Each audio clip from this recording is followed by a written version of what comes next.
Hi. Hello. Welcome to the stream. I hope everything's working. Because I made some changes, but on your guys' end, everything should be fine. Hopefully, I think. Everything okay? Working? Yes. Great. In that case, happy birthday, Lorem. Wow. Congrats. You are 1 year older than you were before. Slowly crawling towards death itself. Positive. In a positive way. Yippee. Hey, Saint Brown. Welcome, everybody. The reason I was a little unsure if stream was gonna be working was I'm using the new stream elements thing, which is called, so before for like multi-streaming, as you guys know, I stream to YouTube and Twitch at the same time. Before I was using Restream, which is a thing that for free you can only stream to 2 things, but if you pay you can stream to more, but I don't pay. I didn't want to pay anything. But now Stream Elements lets you do it for free. It's their own thing that they just let you do. Awesome. Right now I'm still only streaming to YouTube and Twitch, but I might like add like Kick and TikTok, maybe Twitter, I don't know. Because why not? It's free. I can do it. Maybe.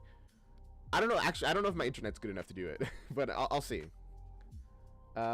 See you around, Lorm.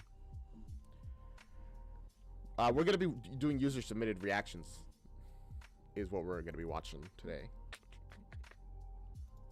Okay. I think everything is good, but I can't tell.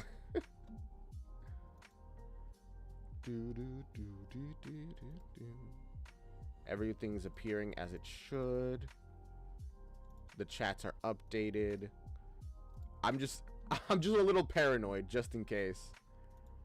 It's like, what if it breaks? But no, it seems we're good. Great. Very happy to see that. I can no longer see how many people are watching though. That's concerning. Also, bitrate, according to this, is not great. I mean, it looks fine. I think it's fine. Whatever. We're just gonna do some user-submitted video stuff now. Hopefully. And speaking of, our reaction scene is gonna look a tiny bit different than usual. I'll just show you. It's a little smaller than before. Why? I have a very good reason. A lot of these user-submitted video streams get like copyrighted and warnings and all that kind of stuff. I hope that by making it a tiny bit smaller, I'll be better. I'll like get away with it more. I was also considering just flipping the video around, which is still an option now that I think about it. I can just... Actually, how do I do that? Just go in there, get the video, and... Where is the trend? There's the transform. And then rotate... no, not rotate. Flip horizontal. Wow. You guys don't see it. There you go. I don't know if that's what we're gonna be sticking with, but it'll probably help me not get strikes at the very least. Anyways, there's like 3 people here on Twitch. Hey, Theater Kid. Hi. Oh. Is that you saying hi and then bye? But you said beer. Beer. Either way. Enough yapping. Let me actually get into the reaction. Is that rhyme? Enough yapping. Let's get into the reaction. Yeah, it kind of rhymes. Kind of. Oh, good luck with your homework, Theater Kid. Okay. So the first video we have today is Wii Safety Taken Too Far. Yeah, okay. See, the fact that in the image it's backwards for you guys is a problem. See, I feel like that's not great. really lowers the viewer experience.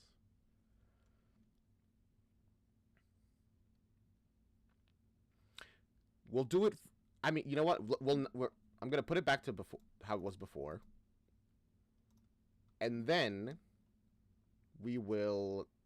If I get a strike on this one next week, I'll flip it around.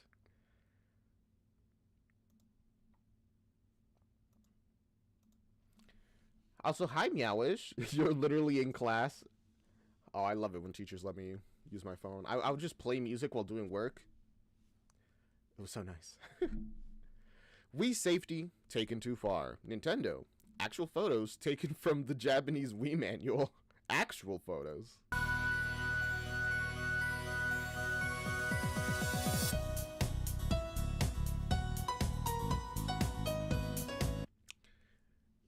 I mean, it has to have tasted pretty good if we got to this point where it's in your throat.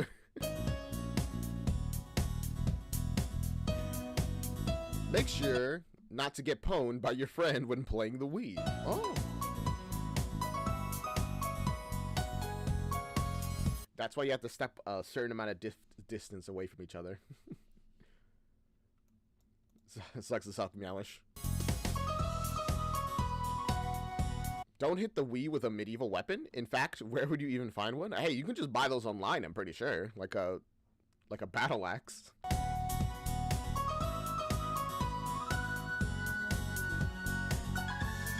I mean, they really are like covering all their bases with these warnings. Like, you can't accuse us of not warning you about anything.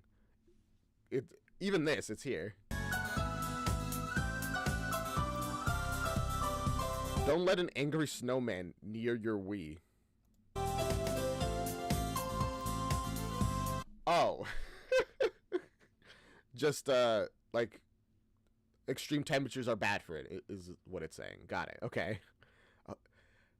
For a second, I thought it was genuinely going to be, like, an image of a snowman attacking Wii. But nah.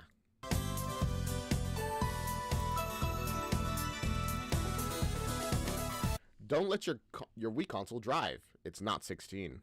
Wow, true. Well, I mean, how old is the Wii? It might be able to drive now. Hey, it is now 16. The Wii can drive. Put that thing behind the wheel.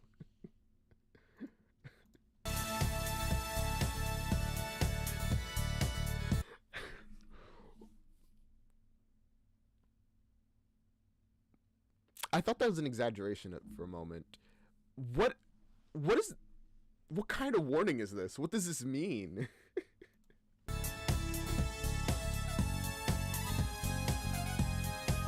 Please don't fall in love with your Wii. I feel like we're too late. Somebody already has.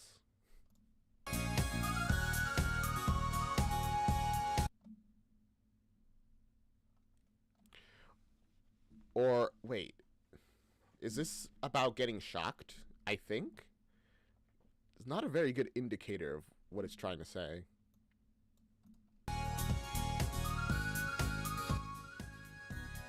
Also turning this down because the Wii music is so loud. Heads up in case I can't say it later. The next video I submitted is one of my AMVs. You can skip it if you want. It's not bad, but it's not as funny as the Transcendental Cha-Cha-Cha one. I mean, we'll see. We'll check it out at least for like a minute. Also, don't marry the Wii. It's not that great, and it's really shallow. No! Well, don't say that about the Wii. The Wii is great. Maybe they wouldn't be the best romantic partner, but they're good. They have a strong heart. Unlike the previous guy who probably died from the shock.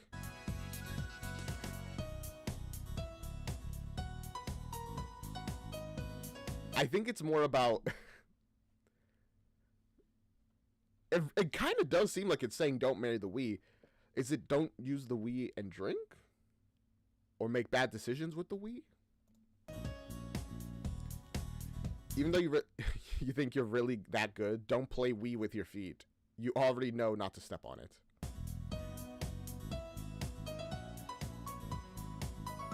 Youchers. I think that's just a warning of don't step on it.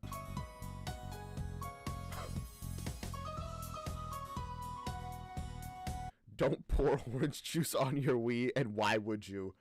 It's thirsty. It gets so warm. I'm just trying to cool it down. It's liquid cooling, you know?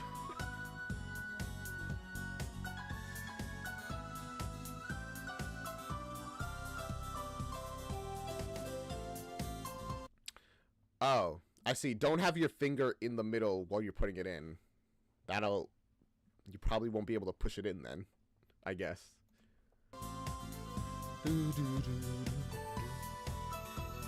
Don't sell your Wii at a garage sale with old dirty diapers. It's just creepy and no one will buy it. Well, see, that's just good financial advice. Thank you.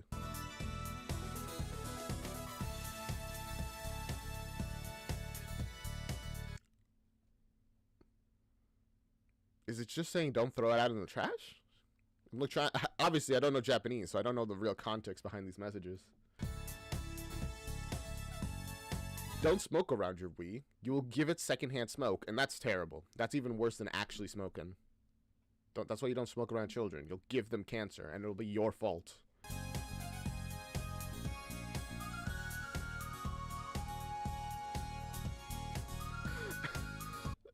But I'm guessing this is just the smoke particles will get into it and damage things. Makes sense, I think. Welcome to Stream Redacted. Don't put a disc with designs on your Wii, just plain blue ones. Just joking. Ah, cracked. Don't use cracked CDs. Got it.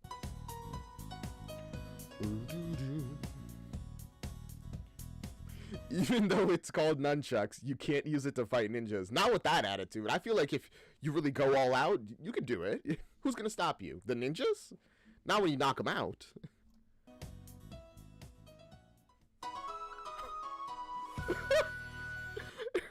Literally is exactly that, huh?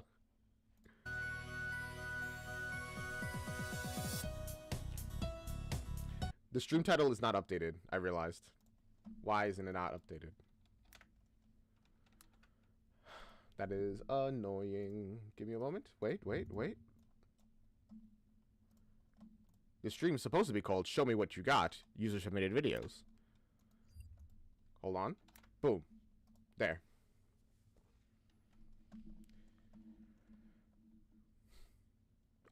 I'm not really... what? Yeah,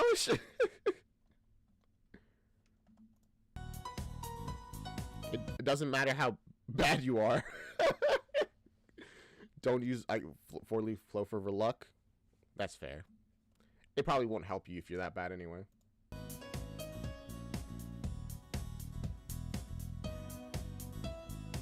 Oh, you're talking to Redacted, how they're only like 13 minutes late, technically. You just failed to spell min so badly that I was like, what? The Wii is not an oven and should not be used to cook chicken. How would you even fit one in there anyways? I mean, you could probably cook it on top of something, right? Do we have context or are we just rolling with it? We're just rolling with it and trying to figure out the actual context as we go. Of these Wii safety tips. What have you done? Wait, no, this is a gremlin. Don't feed it after midnight. Don't feed your Wii after midnight? What'll happen? It'll turn into a monster?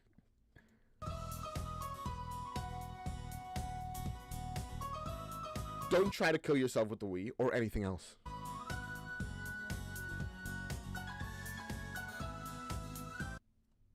I mean, why can't you do this? Is it just because they want to avoid the even slight chance of it getting wrapped around your throat and killing you? I guess. Because this doesn't seem inherently dangerous. Or maybe the tension might damage the cord a little bit. It could be both, technically. The Wii is not a book. You should know that. And also, don't lean it against stuff like at this weird angle, I guess.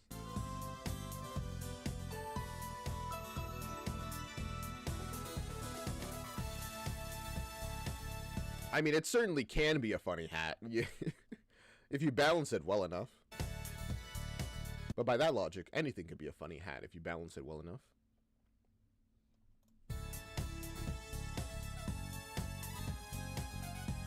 The Wii console is not a parachute. If you skydive with it, don't. Just don't. Woo! We're falling.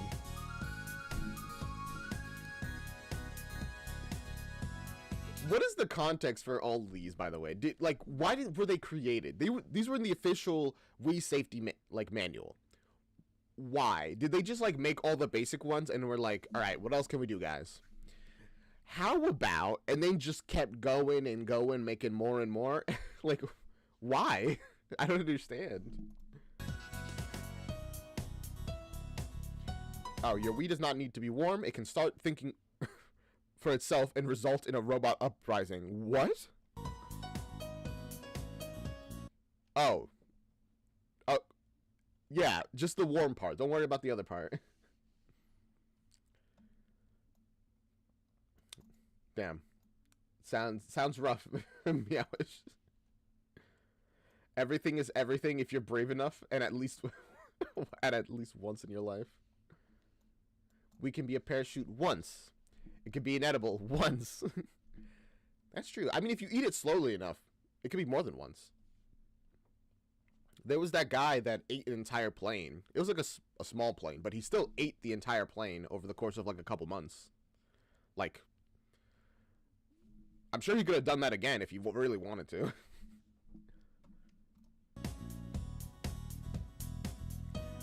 But then again, I guess eating one plane is already impressive enough. You don't really need to eat a second one to really prove that, yeah, I can do it again too. Your Wii is not a soldier and will not fight your battles for you. Damn. Not even if we can get the robot uprising? Please?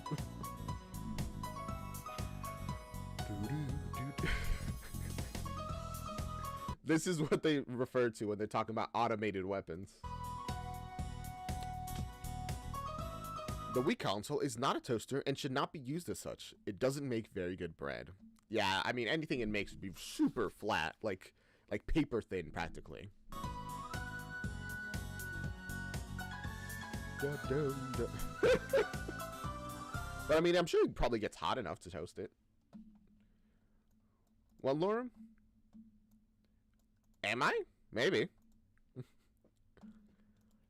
For a second, I thought you were asking about the guy that ate a plane, but never mind. I guess no one cares that much about him. He's old news anyway. It's fine. Like the Wii, the sensor bar does not taste very good. What can I eat then? My goodness.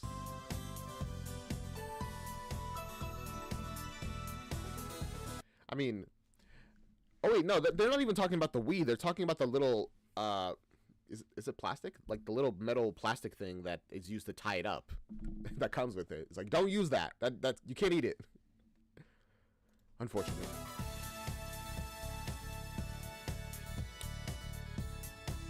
What an incredible video. I truly enjoyed learning how to be safe and secure.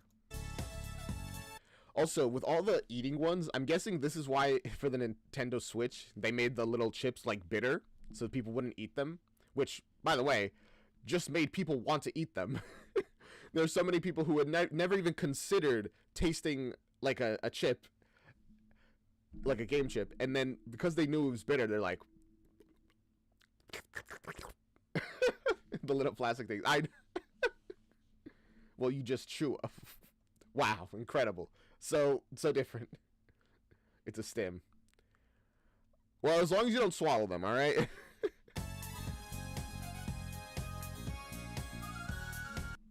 That's a good video. Unfortunately, it was Nintendo related, which means that I will be hunted down and executed within the hour for daring to infringe on their copyright.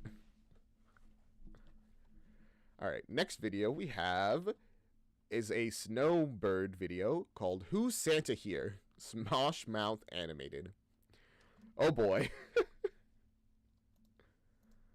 This is a lot of pages. We got another Smosh video. Love that. It's a drama. Okay. It's called drama. You can. I'm just reading it as a drama. Yeah. Okay. All right. Christmas drama. It's called Who's Santa Here? Question mark. What the f does that? This is this is like that game that we saw that or show that we saw them doing, like in live action.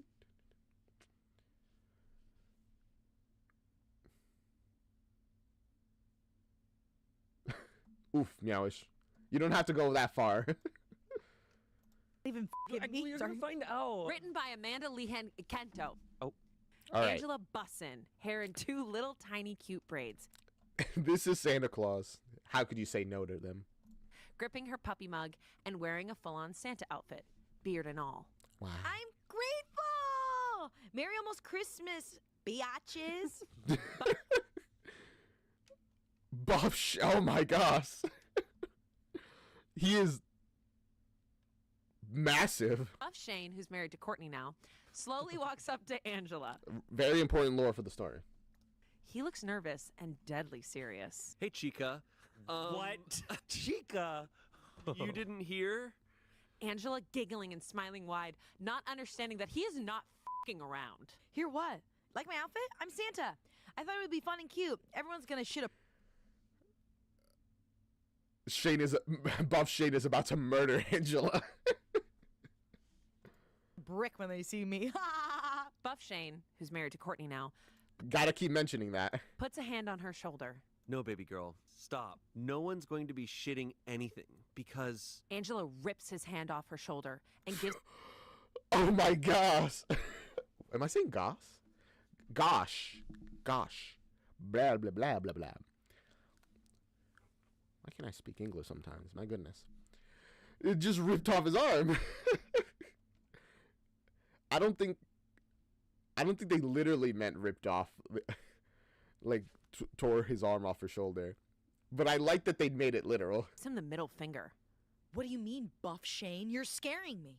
Sexy chant This is the best alternate universe. saunters up. His lips are pursed. Outfit impeccable. No, Angela. Incredible. You're scaring us. Angela whips her head back and forth between both of them. So, Shane is buff. Chancellor is sexy. Angela is Santa. A religion based on goth culture would smack. I mean, damn, that is true. There's like a lot of gothic stuff, but not a lot of goth stuff, you know? Buff Shane, who's married to Courtney now, puts his hand back. I feel like they're gonna mention that every single time. Love that, but it's so funny. Okay, so yeah, not literally rip off the arm, but I'm glad that they made it like this. On her shoulder. This time, she doesn't rip it off. Someone else is already Santa today, Chica. Chica? Why do they keep saying Chica? I love Buff Shade, just like baby girl, Chica.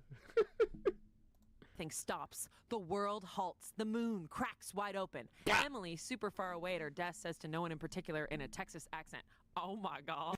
And Bailey Not even in this conversation, just be like, oh. turns to her. "Were you talking to me?" Angela stops. No, we're reacting to a thing that's not happening. It's like a dramatic moment, you know? Like when you sneeze and you're like, oh, somebody's talking about me. Or that kind of thing.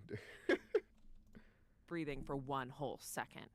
Who else is dressed as Santa today? Jeez, I love this artist. Their style, like, normally is very cute and I like it, but the hyper realistic, well, not hyper, but the realistic style looks terrifying.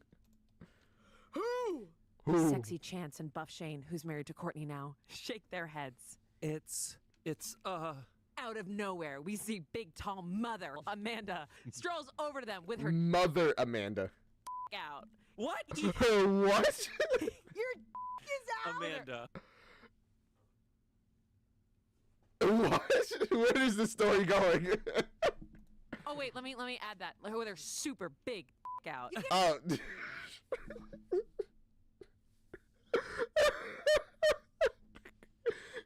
Just had to add the big. Okay. Eating a cheese pack and chugging a big bottle of wine. She is the one dressed like Santa. Shit. Ho, ho, ho. How's everything going? What are memes? Aged instantly to ancient age. Oh. Sounds like you're going to school at a zoo, Meowish. Pretty sure there's a cartoon about that. I kid. I'm Santa. Isn't this fun? Amanda stops dead in her tracks. I love the way the artist just makes it so literal. Kind of reminds me of that one episode of The Amazing World of Gumball.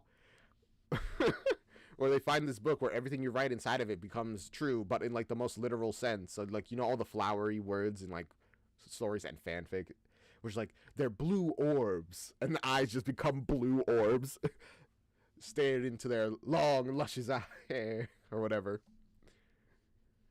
It's pretty fun. Everyone can be Santa? Nah. Only one. We have to kill each other for it. There's a whole song about it. She stares at her once best friend / soulmate, Angela. Excuse me? This is all it took to break that friendship. I'm Santa. Why are you Santa? Angela stares right at Amanda like she's never seen her before. It's my turn to be funny, Amanda. So I thought, what a better way to be funny than be Santa? I want it to be a surprise. Why are you doing this to me? Why? Angela spins in a circle, arms out, super The voice acting is actually pretty good. dramatic. Why? This is my job. Pourquoi? Emily from Pitt literally asked me to do this. I thought you, of all people, would respect that. You guys are out of control. I'm married to Courtney. Have you seen the TikTok about... Stop it, Buff Shane. I'm married to the booty hole. Hee hee hee. Wrong. What is... I've been off balance this whole time. What is happening? Like, they're reading this story. Who wrote this story? Why did they write this story? Who is Santa? Long time. Angela screams loudly and stomps her feet. Angela. This isn't fair. You know what's not fair? Being called Angela every day. And people going, oh shit, haha, Amanda, sorry, haha. You guys are just always together, ha ha ha ha ha. No, not anymore. Is that a thing that happens? What is this lore? Also, I'm 6 feet fucking tall. There's a difference, but it's true. At one point, we were basically one. Sweet kisses under the bridge, dinner in Manhattan, horsey rides on the mountains in Malibu. But we're not that anymore. I am Now, we are going to fight, or mitosis, or whatever. me, and I have to separate myself. So for today, I am the only one who can be. Became evil. Caveman Amanda. Santa. Amanda, I told you 1,000 times. You are married. Stop this dirty talk. I am Santa. Oh gosh, they're both becoming demonic beasts. Chicas, let's not. I love the way every time, like, he's normal, and then he says chicas or baby girl, and immediately becomes girlified. Just then, both Amanda and Angela backhand Buff Shane so hard it completely propels him into one of the walls right into the conference room. All that's left is the Kool-Aid guy outline hole in the wall. Well, I guess he's out of the story now. Angela, if you won't listen to me, then listen to my real friends. Who are your real friends? Just then, 200 ripped as reindeer come crashing down through the ceiling. How can a reindeer be? Well, damn. I mean, the real Santa would have reindeer, so I don't know. Angela, you're losing a lot of your ground here. I think Amanda should be Santa. We hear Emily at her desk, and no one in particular in a Texas. Also, any animal can be ripped because they have muscles. Generally, a lot of animals are kind of ripped to a certain degree just by existing in the way they do stuff. But I guess these are particularly ripped reindeer. Accent. Oh my God. Okay. And Bailey, right next to her, says, "Are you talking to me?" Hey guys, leave our mommy alone, No, why would you say that? says the reindeer. And just then the ripped the face of like horror. Like, what did you just say? reindeer punches Angela so hard. Oh. She flies backward into the already open hole into the conference room. I love this. I love this version where they just made a new hole instead of having her go through this existing hole. And lands on Buff Shane, who's married to Courtney now. Ouchies! Sorry about that. Flames erupt around Amanda. Oh no, the conference room is burning. Fucking glitter everywhere. Hot chocolate bursts out of her pores. Her skin becomes velvet. Her eyes glaze over. Sugar She's going Super Saiyan. plums dancing around Literally Super Santa Saiyan 3 right her now. head, whatever the fuck those are. Basically, she is drunk with power. I am Santa. Everyone will know my name. Sexy Chance jumps into the hole in the conference room and lands on Angela and Buff Shane. Cuddle me. I'm scared. I've got you, son. Just then, Amanda gets on her. Okay, we're learning connections now. So Buff Shane is Sexy Chandler's father, or that they just said son as in like you're good, son. You know, like Western kind of thing. The reindeer are Amanda's children, I guess. And also Buff Shane is married to Courtney. Fled, and all the ripped as fuck reindeer give Angela, Sexy Chance, and Buff Shane, who's married to Courtney now, the middle finger. Right. All will bow in my Like, I feel like Courtney's very proud of that. I mean, fair enough. I'm happy for them. name. Time to take over the world. Well, that's not very Santa Christmas of you. I feel like Santa would be against that. Unless it's to give more presents. Do evil to do more good, potentially. I can feel like that. I feel like that's a Christmas movie that's out there somewhere. Just then, Amanda is gone. Or should we say, Santa. Sexy Chance turns to Angela. So, you went on a horsey ride in Malibu? Yeah, it was actually really enjoyable. Nice. I like horsies. Nice. And What a beautiful story. That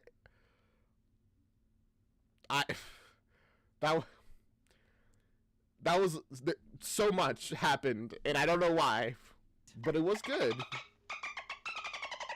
You can't say that. Oh, thank you. They reversed it. All right, sweet. The words have been undone. Woo! We gotta get out of here.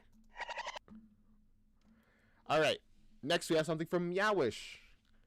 This one is from the channel called Lars! Exclamation point, exclamation point. Your Lips and Me, reprise, In Trouser as Manic.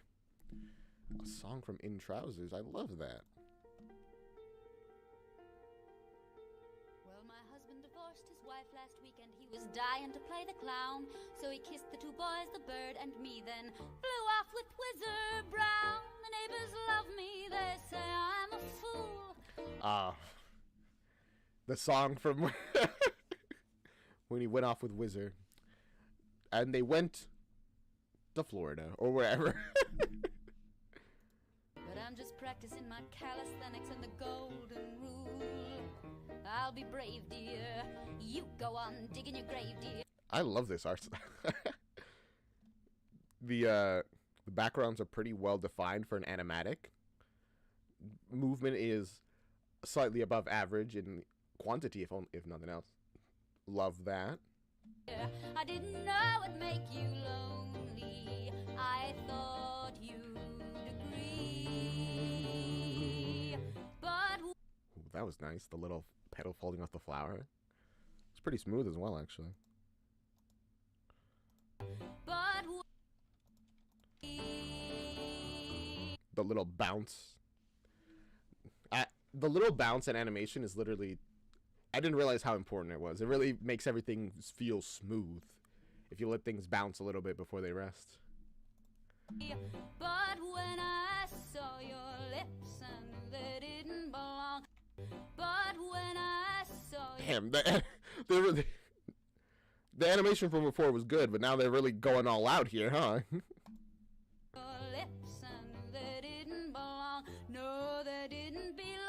sure they Didn't didn't belong. belong to me. Scrubby-dubby-dubby, look at Marvin take a shower. Look at Marvin in the tubby. Scrubby-dubby-dubby, he is soapy with the soap he uses. Everyone can see that he's so Marvin's having fun. Well, Marvin is Marvin, you know? wet. Marvin boy. Although, now we get Marvin takes a victory shower, so... Also from Lars, question mark, exclamation point, exclamation point. Trigger warning, rape. Okay. Mention. Your lips and me reprise, plus Marvin takes a victory shower. Hey, Cascat. On my 14th birthday. I actually really like that way of making the water seem like it's flowing. Even though it's obviously not. It's just Nothing repeating. was ready, nothing on the table, so I showed some wit. And what do you know? What? do you know? What? What do you know, buddy? Listen. Having the three ladies there in their white silhouettes to show that they're not really there. I actually really enjoy that. While having Marvin be very clearly physically present with all the lighting and the black lines. Listen to me, so I threw a fit. And what do you know? I got my breakfast, the likes of which you've never seen.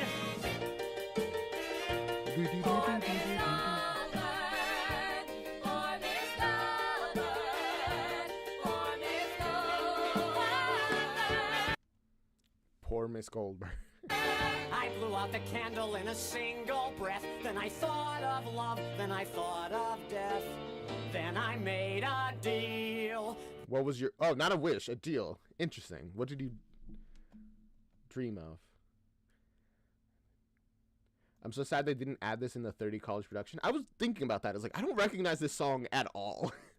The contents of which I cannot reveal. Well, I was hoping you would tell us your deal. But then again, I guess that's a pretty normal thing for deals. Also, another way that they're doing to indicate that these are, like, not physically present, like these people, is the fact that you can see into the background when, for Marvin, the background is specifically erased behind his body. Goldberg in a rape. Poor darling now with Marvin. Poor Miss Goldberg in a rape. Poor darling now with Marvin. My body is not yours to hold. Her body is not yours to hold. Poor Miss Goldberg. I mean, he didn't actually do anything with Miss Goldberg, right? Also, Marvin didn't actually he just took off her glasses. Right. Yeah, I was about to say, like, the only thing he's done with her was that one, like, dream thing where he didn't even really do it with her. He was like it was like very weird.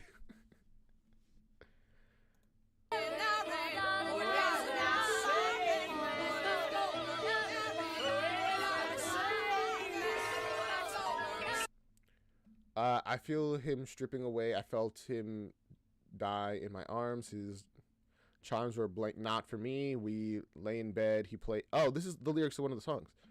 With the sound and light and down and all his darling. He says, we might survive the night. Love me for what I am.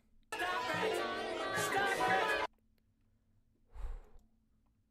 gosh. Oh, and this is the confrontation with, like, his family and Wizard. This is when he was, like, on all by himself, like his lowest point in falsettos, right? You know, this is what happens when you want everything. You can't have everything. You can't have your loving family and your lover. I mean, kind of. No, you just couldn't have it in the end. Oh, dumping his head into the water, screaming.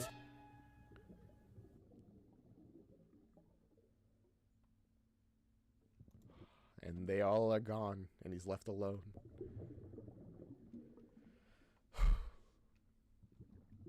1, That was really good. Okay. And now we're definitely in his head because, you know, he's underwater. 2, 3, 4. Wizard. Scrubby-dubby-dubby, look at Marvin, take a shower, look at Marvin in the tubby. Scrubby-dubby-dubby, he is soapy with the soap he uses, everyone can see that he's a wet Marvin boy. Let's move on from Wet Marvin. That was very good. I don't fully know where that song would have taken place in Trousers, because it wasn't obviously in the version I saw. Love being Marvin, I'm sure. Wow, okay. Next thing, we have something from St. Brown, by St. Brown. The Guide to Success, Gravity Falls, excuse me, a Gravity Falls AMV.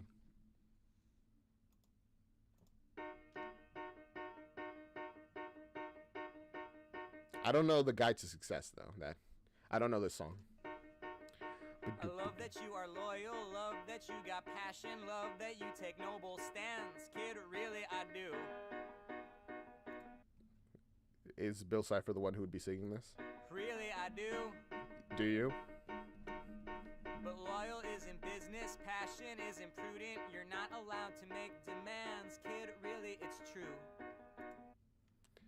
Twice. Large amount of times where they essentially killed Dipper. Now that I think about it. Kid, I'm telling you. And you're much too young to know better. You've gotten yourself in a mess. So before I send your death letter, Uh-oh. I'll recite you the guide to success. I mean, what's the point in giving me a guide to success if you're gonna kill me? Or send me to my death, whatnot. Free of charge, here's the guide to success. Let's hear it. Although I feel like if this is from Bill Cipher, his guide to success probably won't be the best. Never say what you really feel. Why make a choice when it's safer just to make a deal? Stay away from what causes a stir or offense. Keep your heart silent, don't dispute. And if it turns violent, make sure you know who to shoot. And See, there you go. Not great advice so far. Except for the shooting thing. eventually every relationship ends. So throw out your baby and murder your friend. I was wrong. The shooting advice was bad. Really, it is simple. Really, it's been proven. Really, it is what is done, kid. It's just what you are supposed to do. I really like this, type of music. I don't know what kind it is, to be blunt, but the, essentially just talking, singing, that kind of singing at a decently, I don't know, I like it. It's not usually what I listen to, but I'm into it. If you're not mistaken, this is from a collection of songs by Joe Iconis, songwriter of Be More Chill, for musicals that wound up never being made. That's crazy. Oh, that's all right, redacted. And also, hope it was good. And I don't. That deer did not care that much that its teeth were gone, assuming they even know what's happening. Get your confusion, don't get your persistence, especially when there's no one who's supporting you. Kids, you know it's true. And you're much too young to give orders, and you're just too stubborn to see. Just repeat after me, never say what you really feel. That's a lesson they both know. Lie. Why make a choice when it's safer just to make a deal? Stay away from what causes a stir or offense. Keep your heart silent, don't dispute. And if it turns violent, make sure you know who to shoot. And eventually every relationship ends. So slice off your balls and then murder your friends. Jeez, my goodness. I feel like going into every relationship, assuming that it will end, will probably lead it to ending faster. And prevent any possibility of it not ending.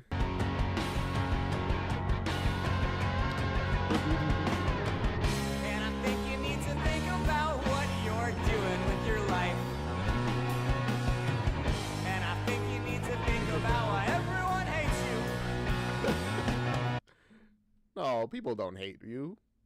Probably. I have a couple of them probably do. But most people, I assume, don't care. And I think you need to think about all these choices that you make. Because you've gone too far and done too much. And nobody. I haven't really been talking about the AMV too much, more the song itself, because I haven't heard it. AMV's been pretty good as well. Fairly fitting with like the characters and the actions, and here having this part about relationships breaking apart and then literally seeing a relationship break apart with Dipper and Mabel, which I feel like I don't know if I've said this before. People are way too harsh on Mabel. She's a kid. She's like 12 here, right? 13, around there. While her like brother is planning to like go off, do his complete own thing, completely separating. I don't know. I feel like her reactions were fairly reasonable, and it wasn't that difficult to like get her back to the side of good. Nobody's gonna touch you. No, nobody's gonna touch you ever again.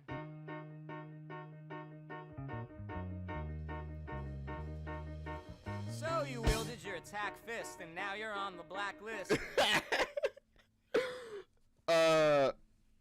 Womp womp. He's fine. Mabel's a vibe. Tell me, Sonny, was it worth it? Does it feel as good as you thought it would? That's a good question. Probably not. I mean, the brief satisfaction of hitting a person that deserves it probably is not made up by like the consequences that you have to deal with afterwards. So go play in your sandbox, you and your little posse. We got a bigger box to fill with people who will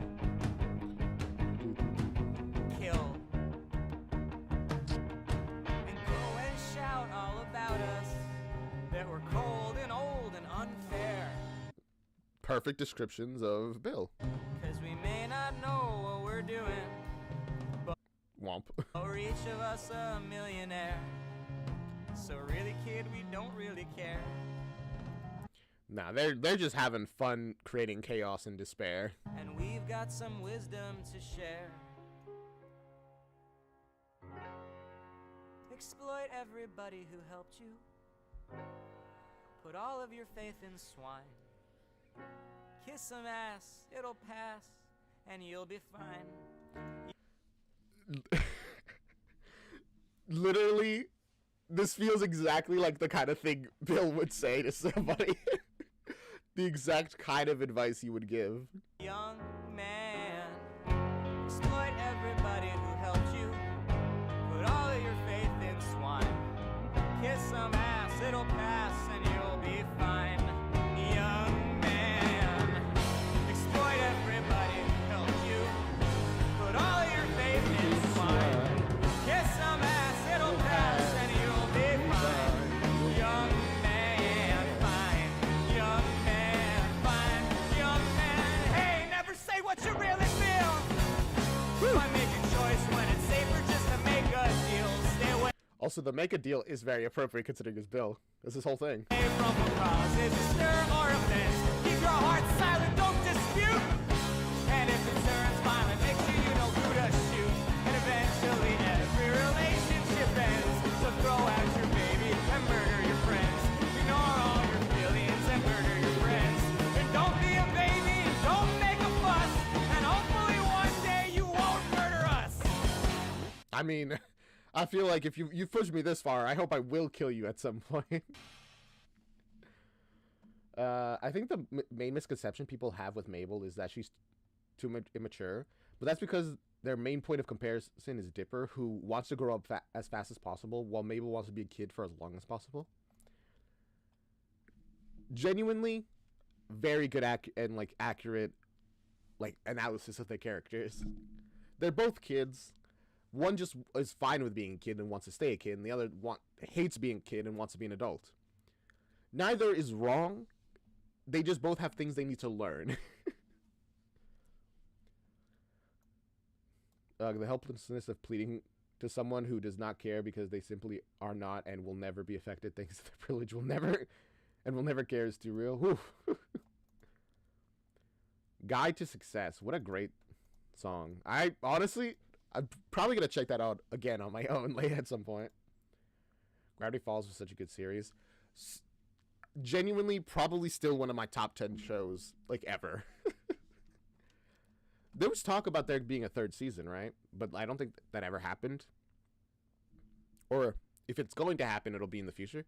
I don't know if I want a third season. As much as I want more Gravity Falls, like, the first two they're so perfectly contained, you know? They have everything you need. What more is there to have?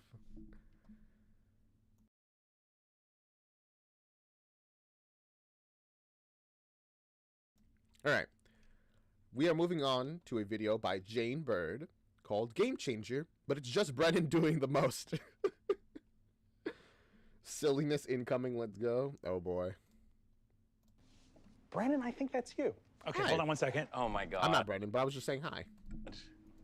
Does someone have a broom and Tape. All right, move back. Thank you. Oh, Brennan, that's going to be so loud. Give me a moment.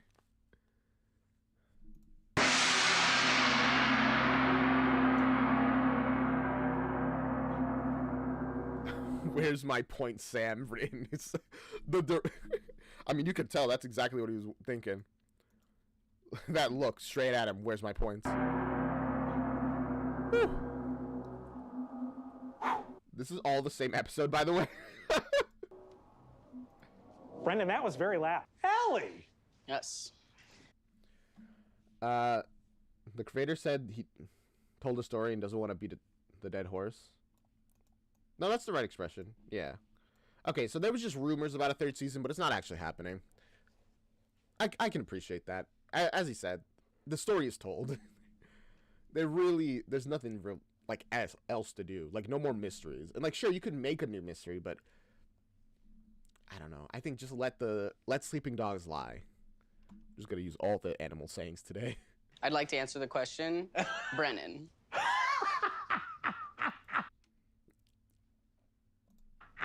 That is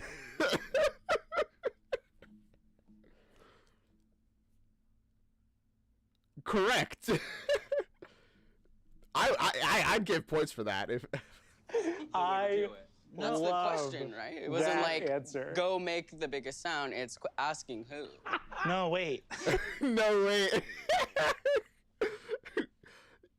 You know what? I would have done this. I would have assumed like Brandon's like, damn, all right, how am I gonna you gotta use the broom. Is there another broom I can get to tie up to make an even longer stick? To make it even louder? I'm glad I can help Redacted. I love that answer so much, I almost want to change the premise of my game. Nah. But to stay faithful to it. That rules. So that was That's some real fucking The face of a man who does not know he's about to be ruined. Celtic trickster hero. What do you mean? Uh-oh. The answer lies between the paths. To delete. So you want me to actually ring the gun? Well, I mean, I'll the paths. To delete.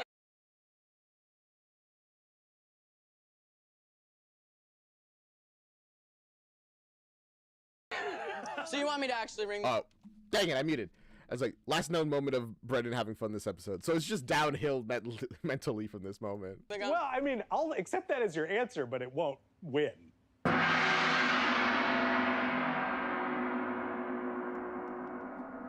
Brennan, That was really loud. Was that as loud as Brennan's? I do think you were loudest. Okay. Allie, I do think you were least loud, which means... Okay, no, that's what I thought. Brendan was the loudest. Like, I had to take it off. It was so loud. Oscar, that is 3 points. What? For you.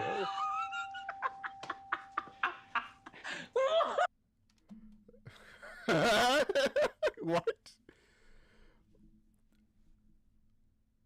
Huh? The question was, who can do it the loudest? The answer is Brennan. If the answer was who, like, literally saying who can do it the loudest, then this person would get it because they said Brennan, right? Moving right along. Oh, this is like a middle of the This is exciting if you're not Brennan. pack game. I'd win this so This is easily. moderation. Okay.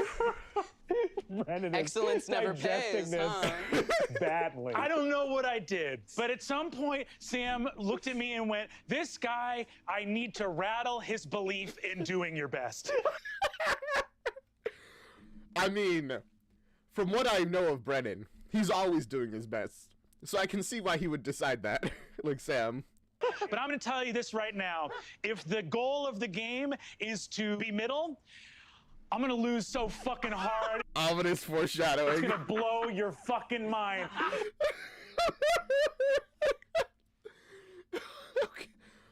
Okay. Jeez. Every episode, the game has different rules. Right, so they have to figure it out.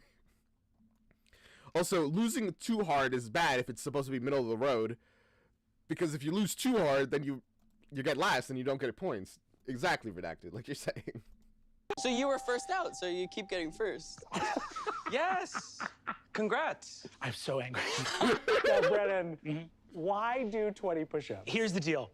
If you think that the Rosate Spoonbill... Wait. I want to see. Yes.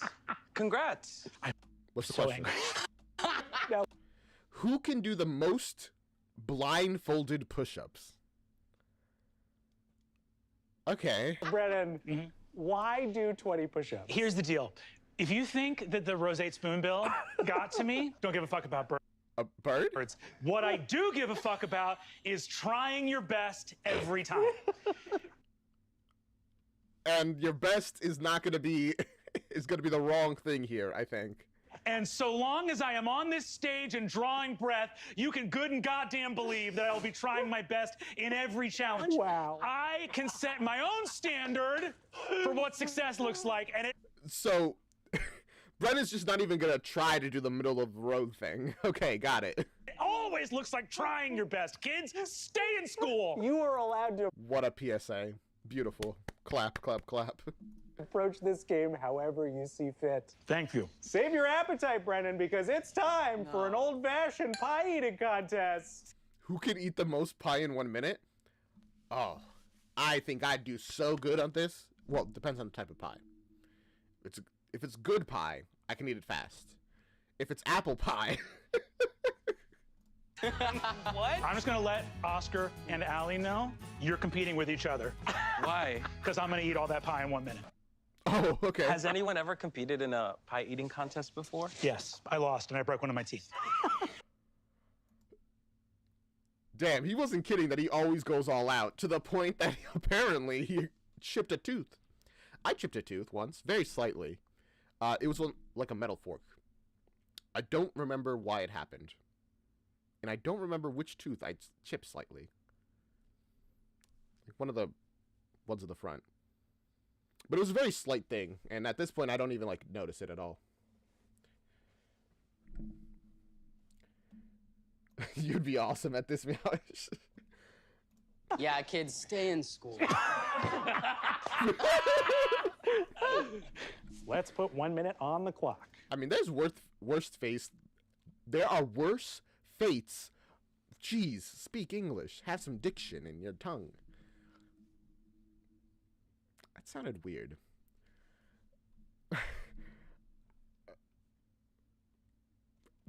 I was gonna say there are worst fates than being, you know, a pie eater after dropping out. Are the goggles mandatory? The goggles are there for your own protection. Of course, they're not mandatory. These are gonna slow me down.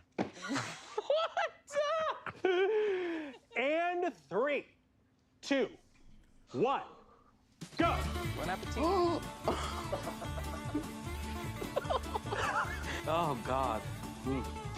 Oh, He's just drinking the whole pie. God. Oh, Brennan. Sipping it already like it's a cup of soup. 20 seconds left. Winning makes me feel really sad. Who can I mean, when you're eating that much pie, yeah, probably. do the best Donald Trump impression? This is either going to be really good or really bad. Now, you may already have a spot on Donald Trump impression. I may have even heard it. But in this case, Oh, okay. So he does already have a really good one. I'm okay. spot on I mean, of course he does. means spot gone from second place. I feel like this is rigged. So you might want to dial it down a notch. Allie, I'll start with you. Didn't know I was gonna be on Make Some Noise today.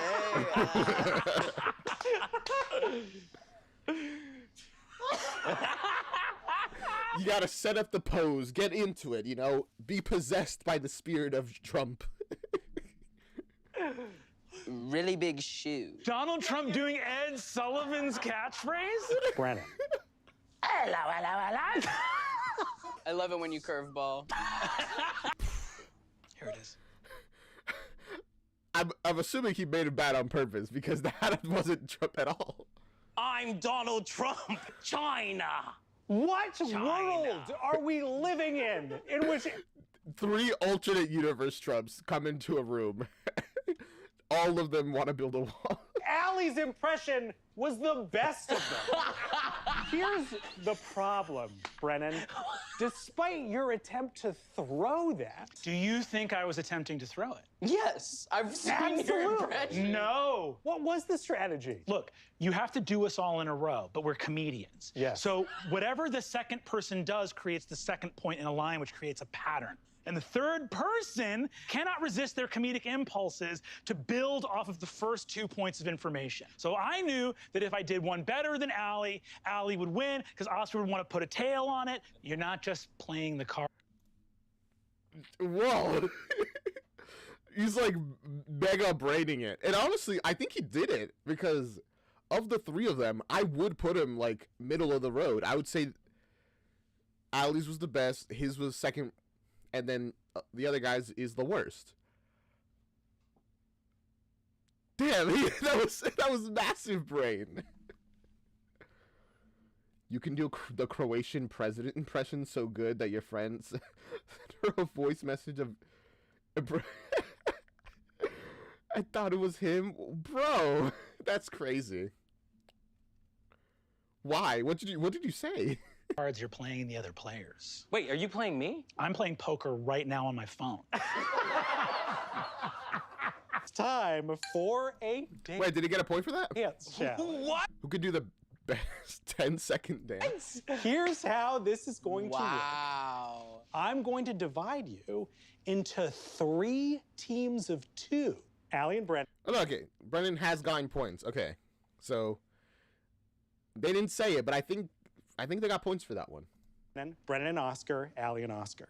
Each of you will have 1 to 2 minutes backstage to create whatever choreography you like to a song of our choosing. The second place winner Oh, they get prep time. All right, that's exciting. will both win 3 points. Allie and Oscar, we'll do you first. All right, okay. You can head off stage. Your song is waiting back there for you. Our song.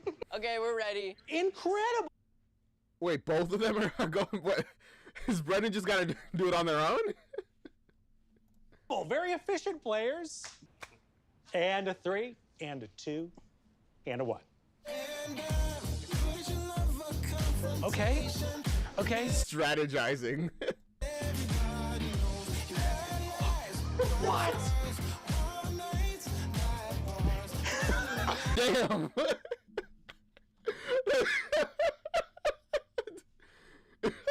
This is so good.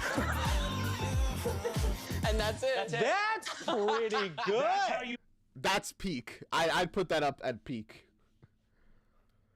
You announce the end of a dance. Allie, Thank no you. rest for the weary. You and Brennan. We think that the dance you guys did out there, is that a high point? Is that a mid point? Is that a low point? How about this? We go a little bit under where Brennan scheming engaged. that was. Okay, we're ready. Incredible. Got it. All right, break it down. 3, 2, 1, go. He is locked in. He is so locked in. It's crazy. Dimension. And that's it.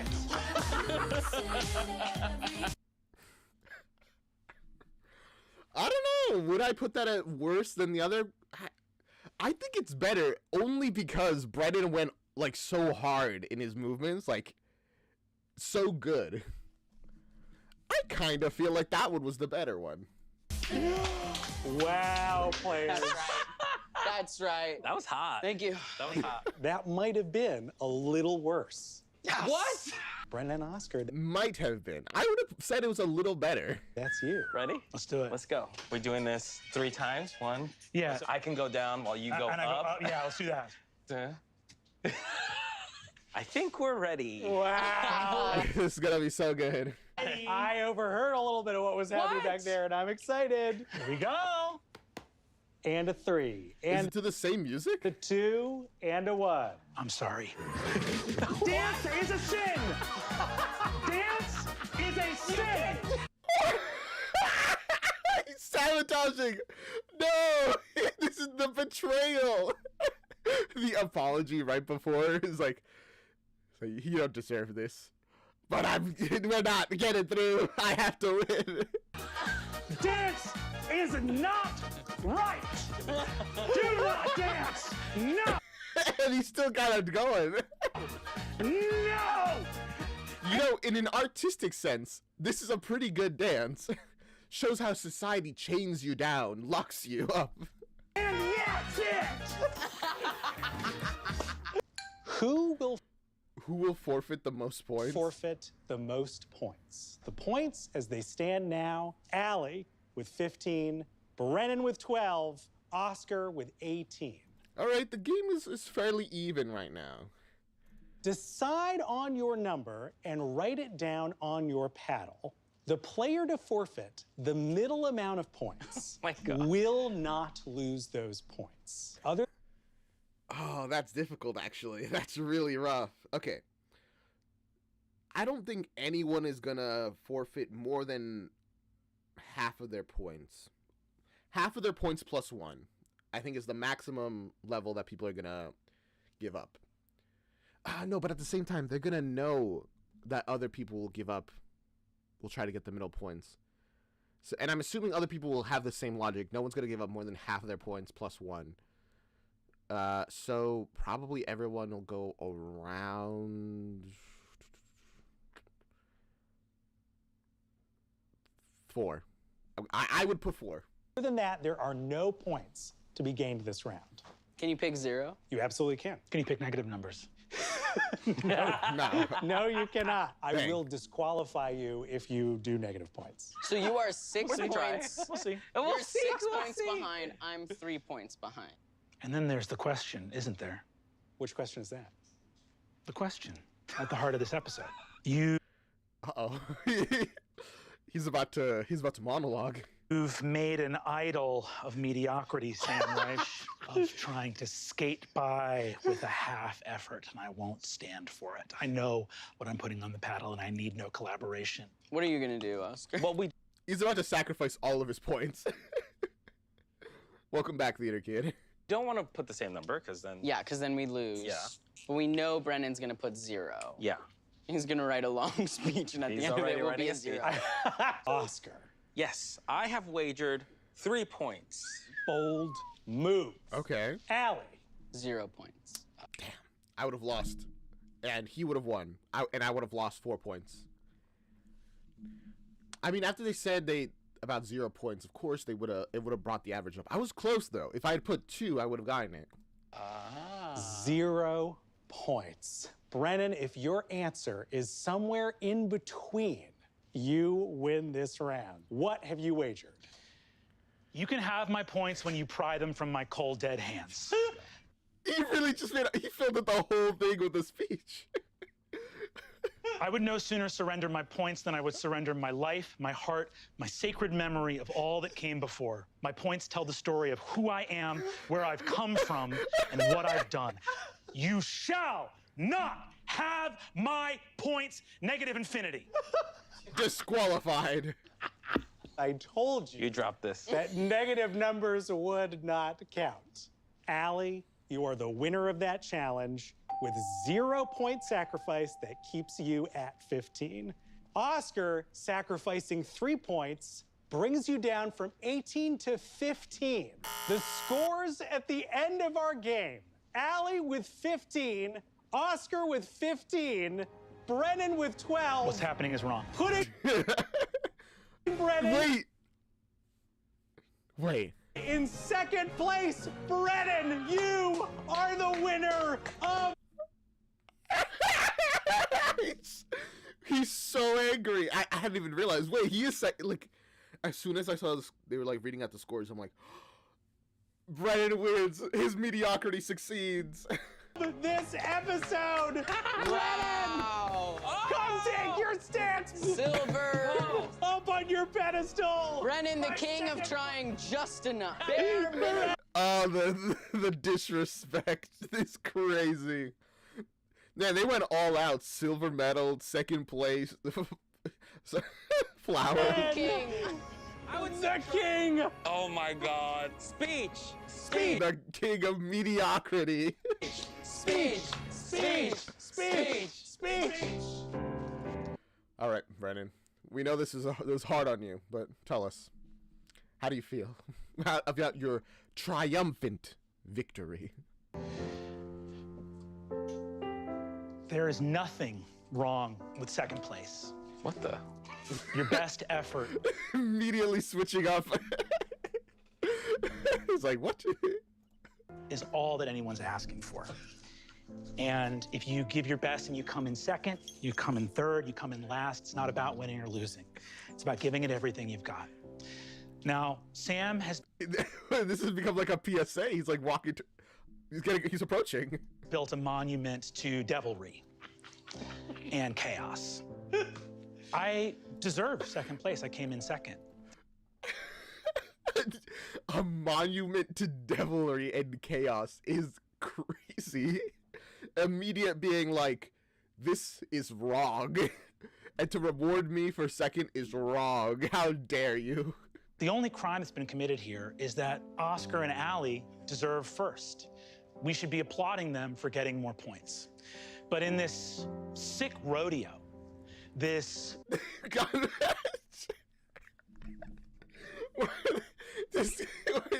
Just dancing. Bizarre, fucked up clown festival that Sam's put together, we're here celebrating what I can only describe as the sickness at the core of America. This is beautiful. And I'm gonna get him. I'm gonna get Sam. Sam for us here at Game Changer. I'm your host, Sam Rice, reminding you that if you're not second, you're last. Good night. He killed Sam. Subscribe.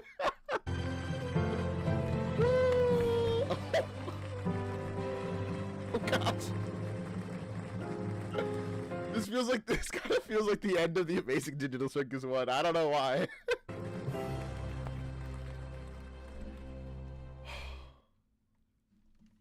That was a experience from beginning to end, and I feel like a changed person now. Woo. Oh, we have another one. If it's 11, I don't know if I can handle it if it's 11 minutes long again. I don't. It's 10 minutes long.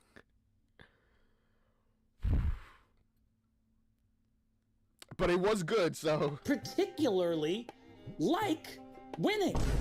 Oh, there's a green screen A here. job that keeps making me compete, and I don't care about winning. I just don't want to lose. So he cares about winning. I'm not competitive. I would just kill everyone to win. What's so hard to understand about that? You think I'm gonna fucking Brennan, literally 2 minutes ago. roll over? You look me in the eyes, Beardsley, and say, Brandon, I think it's your fucking time. It'll be a cold day in hell when I go out like a fucking chump. Okay. Right. Really, he's not that. He doesn't care that much about winning, guys. And we're gonna see a whole video explaining that to a T.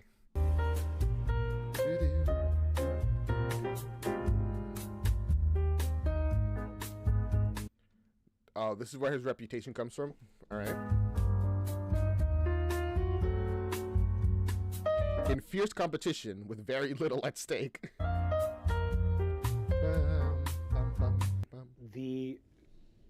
bed that I lost my virginity in a one-night stand when I was 16. This is the pilot episode for the show, by the way. Years old, is the same bed I was later cuckolded in my longest at the time relationship. Holy! Not even surprised that he's telling the story. Is he Brennan's girlfriend? What is the context for this story? Because that's crazy. Shit! That's gotta be worth. I don't know what's worth 5 points. If that's not worth 5 points, Machine, can you He'll do anything for the points, man. tell me, is that true? There is no corner of my heart I would not turn over to the world for 5 points. I think I've heard that quote, but now I know the source, and it's crazy. I'm going with Paul. Amy. Paul guessed. Oh wait, this is a contest. Lily. You guessed Paul. Oh Christ. As soon as he starts, everyone's like, "Uh-oh." Brennan is thinking. He's using his brain. Trap guessed me. Trap guessed you. I guessed Trap. Just This is an to LSAT question. prevent. Brennan again is guessing just to prevent anyone else from winning 3 points. Oh, did I break your game? I'm so sorry. Last prom. It's like, whenever they're playing, it's like it wasn't a competition before, but as soon as he realized, like, oh wait, there is gonna be a winner and loser, it's time to lock in. A lumberjack forgot his axe, but insists he doesn't need it. Oh boy. Of round 1.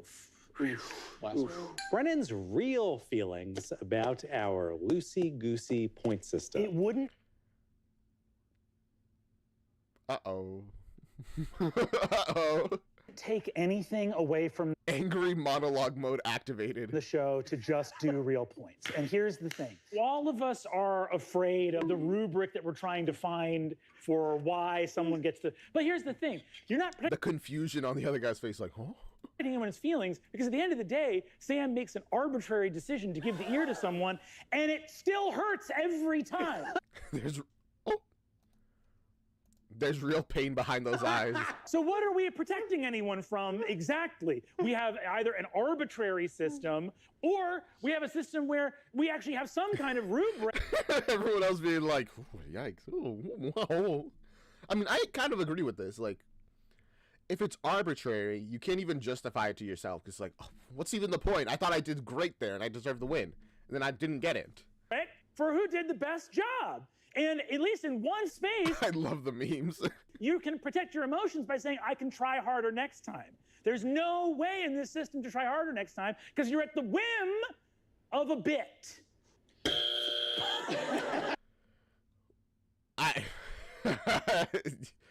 Yeah, I mean, but it sounds like it's a lot of fun, at least. Actually, this, I don't know if this is actually what you're going for, but actually, Thorin does not die during the Battle of Five Armies. He dies after the Battle of Five.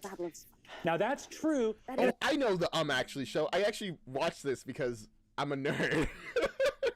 And I very rarely, like, knew the answers to the things that they were talking about. But when they did, I was so hyped. I was like, wait a second. Actually. If I don't get a point, I'm going to fucking lose it. And that's a promise. And Do not give him the point. I want to see this play out. I don't think he's bluffing. I noticed a lot of sold tags on these. It'd be a real bummer if they all got fucking snapped. This is a little mini game we like to call Name That Bird. Simple rules. I'm going to Did we see this one? show a bird. You tell me what that bird is. Calm down. Brennan, calm down. This is your cup of tea. Carol. Yeah, we saw this one already. We'll start with you. Your bird is Pigeon. Very good, Carol. We're gonna skip this one because we did. Although there are the commentary, but if you want to see the commentary, just go check out the original video. Instead, I'll be skipping the bird section because I saw it. Womp womp. That's a good meme. Damn, the bird section is pretty long. Good thing I skipped it. To Carolyn and to Katie. Torture. I remember reading a book to you about Bonus round. Kid Brennan. baby animals or something, and there was a quiz at the end, and you were doing the quiz, and we had read through the animals, and you got some answer about baby seals wrong, and we're getting upset, and I went, Brennan, it's not a test. And you went, you don't understand. I want it to be a test. Oh, That's no. Damn, Brennan has always been like this, huh? Brendan, I'm going to take your point. I'm going to give it to Siobhan only because she was so. If she had not said Feely or Keely. Damn, you're dabbing on him too? That's crazy. Double dabbing? Bro. Really gotta rub it in, huh? I'm gonna be clear. I'm glad Siobhan deserves that point. Right. To take my point away. Choice open here. Does not even care. It is wild, dude. Like that you can just take it away. I was like, damn. Oh, Brennan, as usual, nothing but complete and total focus. You're not getting a fucking joke out of me until I'm out of this room. Let's go, baby. You Let's want go. bits? You let me out of the room for bits, motherfucker. Brennan. He's like a caged animal. Desperate to be free, to let the bits flow. Fun fact, I'm pretty sure Brennan actually skipped most of high school. Everything I learned about Brennan makes him so much more impressive than what I thought he already was. Sam says, set a producer. Uh-oh.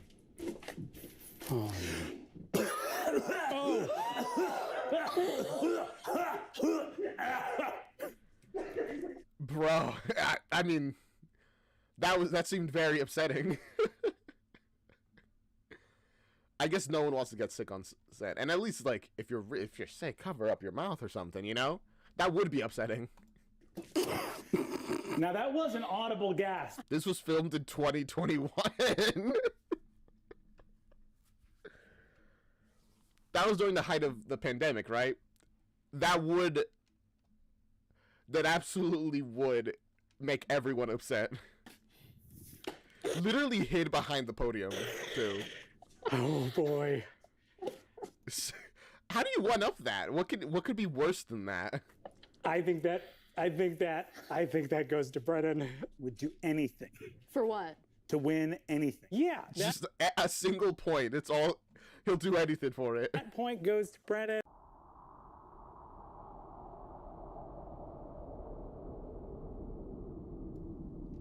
I know That's not all the clips. Don't lie to me. I see the video runtime. what's going on here. I know what's going on here. Okay? I Okay. do. Do you? And if you want me to wander backstage Wait, we've seen this one as well. to spill the beans. I mean, there's really no need for us to do that because it's the final question. these other right? two are in the loop. So They're in the loop. Is this I'm the only one out of the Yeah, we saw this most trivia games, unless it had been rigged from. And it's edited to look beautiful, but unfortunately. we only got two. God! Love it, but we saw it already. Check it out on your own.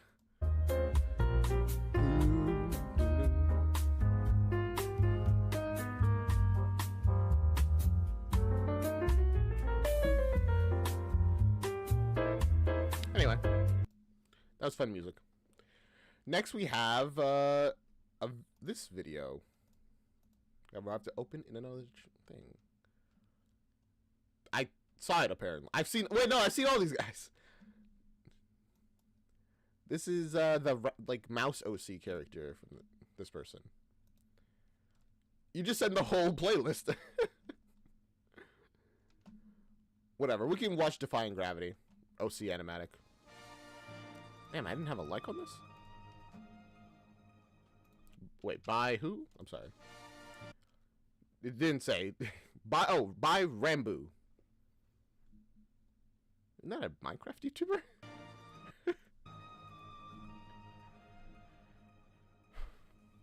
And it is already gorgeous. And it's so well designed. Did you watch the last two? No, I didn't. I guess. Elphaba. The character designs are great. interesting that in universe they're doing a play. Why couldn't you have stayed calm for once instead of flying off the handle? I hope you're happy. I hope you're happy now. I hope you're happy.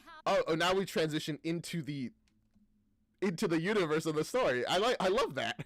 You hurt your cause forever. I hope you think you're clever. I hope you're happy. I hope you're happy too. Literally locking into the.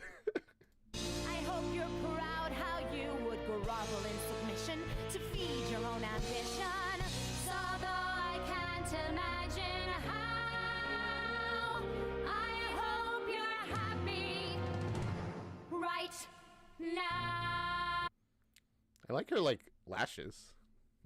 Oh, Elfie, listen to me. Just say you're sorry. You can still be with the wizard.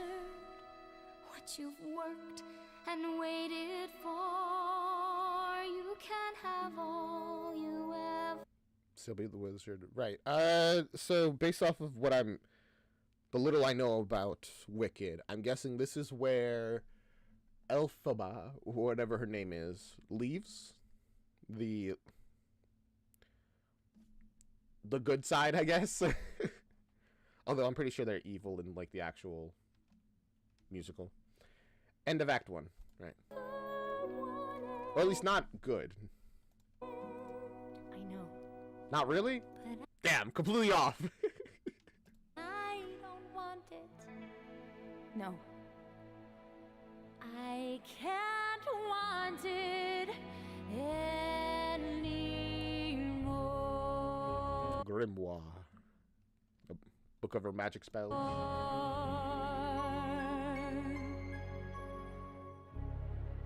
Something has changed within me.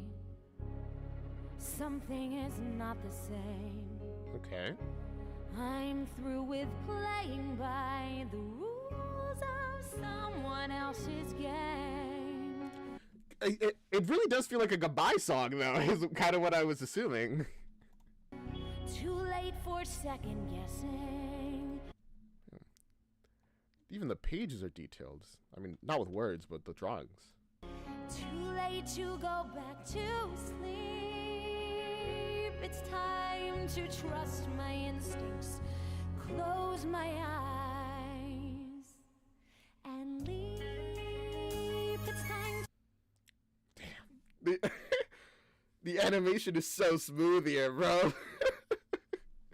Showing the magic is green. To try defying gravity. I think I'll try defying gravity, and you can pull me down. Can't I make you? She does not seem to be. Like, what does she do to like put them in this situation, or Elphaba, I mean, that they're in this situation? Because they're like, there's locked up a door, put up books on it. She's trying to convince the other one to like stop whatever she's doing. What is it? I'm so curious what's happening. You understand, you're having delusions of grandeur. I'm through accepting limits, 'cause someone says they're so. Some things I cannot change, but till I try, I'll never know. Too long. I mean, when it comes to magic, which clearly they have, what is a delusion of grandeur, and what is just a spell that hasn't been developed yet? I've been afraid of losing love. I guess I lost. Well, if that's love, it comes at much too high a cost. Nights that I might defy gravity. Oh, there was captions this whole time. I'm sorry. Kiss me goodbye, I'm defying gravity, and you can't pull. Damn, wait. That was so smooth.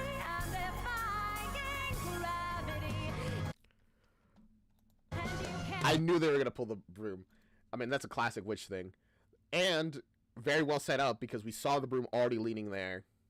And even if it was to the side and not focused. So it wasn't a surprise when she pulled on it.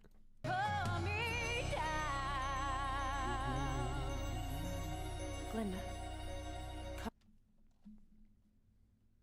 Just gonna say, if you think the song is good, you don't know No Good Deed.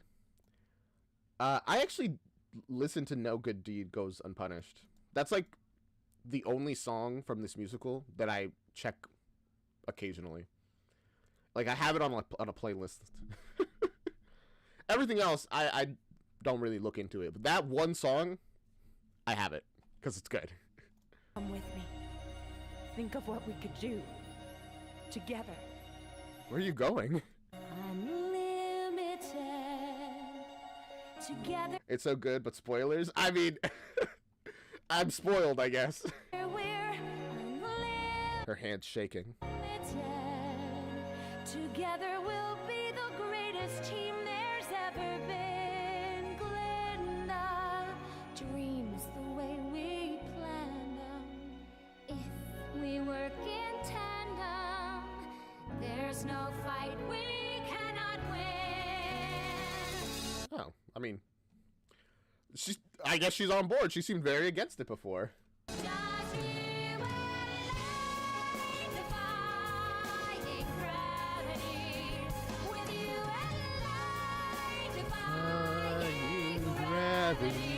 They'll never bring us down. Well, are you coming? Oh. Oh, wait, no, that... Give me a moment. Are you coming? The genuine smile to the... Oh. Like, the brittle smile. Is that... Not, that feels like the wrong word. But it's the closest I can get off the top of my head. The, like, the still smiling, but... no. And then to the fall. That's so good. I hope you're happy. What was the sudden clip of the parents with their child? Now that you're choosing this, you too. I hope it brings you bliss. I really hope you get it, and you don't live to regret it. I hope you're happy in the end. I mean, I don't think... This is still the Wizard of Oz, right? And she's the Wicked Witch of the West? I don't think it does end happily for her. I hope you're happy, my friend.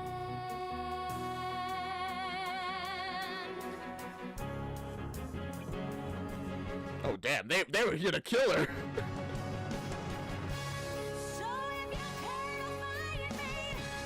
But also the sudden animate, like flood of characters rushing towards her. That was really well done. Very fast paced, while also slow enough for us to really process what's happening. And then this crazy shot. Love that. As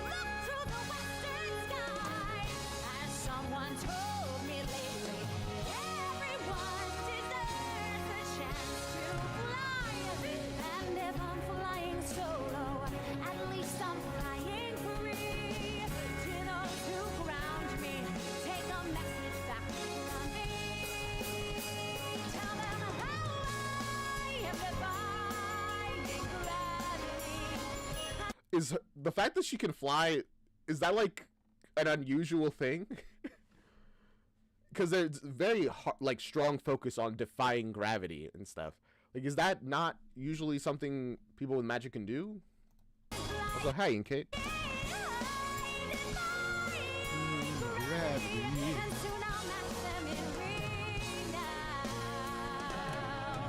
Man, that's a tall tower. Nobody in all of Oz, no wizard that there is or was, is ever gonna bring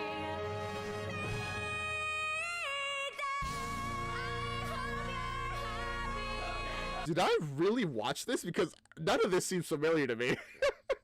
It's really good. The wings, not expected considering they're on a broom, but I guess they probably would help with like aerodynamics of some kind. And now everyone else being like she's wicked.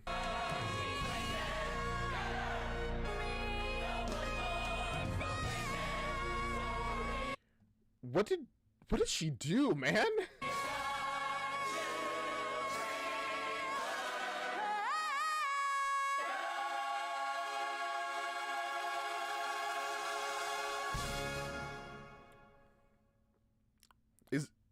Is it too much of a spoiler to know what she did to get this hatred towards her? Or, like, you know, the character in the musical?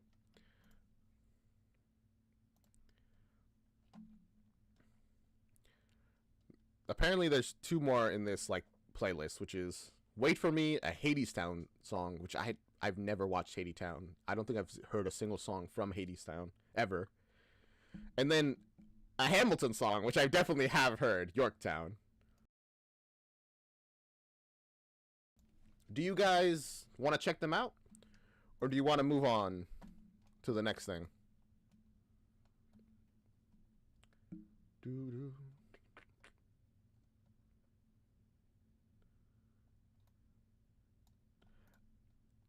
Also, Cassicat, I missed your previous message. As Long As You're Mine. The German version of that? You don't know. You're Switzerland. Hadestown is so good. I mean, we could check it out if you guys want. Technically, Melody did post the entire playlist. So, I don't have... I'm fine with it if you guys want to. It's just, it's like 8 minutes long. Wait For Me. Another one by Rambo, and again the setup of they're like doing a play. Why the struggle? Why the strain? And as soon as the light is on them, they become their character. Why make trouble? I'm guessing this is how they dress normally. Why make scenes? Why go against the grain? Why? Yeah, they're literally all dressed normally. Have you not seen Hadestown? I've just never checked it out. Swim upstream. It ain't no use. Oh, we got a lot of mouse people this time. You're bound to lose. And we got this girl again, who's not a mouse. What's done And this man, who's also is not a mouse. is done. That's the way. They're talking about a river, right? I'm guessing like the river Styx, or the river of life that leads you to death. We need to add that to the list? Right, sure. I'll add Hadestown to the list right now of reacts. Do-do-do-do. There you go. It's at the very bottom. Hadestown. The river runs, so I get. The scenes are really good. Like, just like everything. How do I describe it? It's just very well put together in a way that it makes it very clear. All the shapes are shaped nicely. I always hate saying that because it doesn't make any sense. But like, you know what I mean, right? Why break a sweat? And also all these structures are made like correctly as well. Like the tracks are made exactly how like actual like minecart tracks would be, which is like 2 metals on the side to like lock in the wheels. The Battle of Yorktown is my after exam song that I always listen to when I finish all my exams, but I still have 3 to do, so no Battle of Yorktown yet.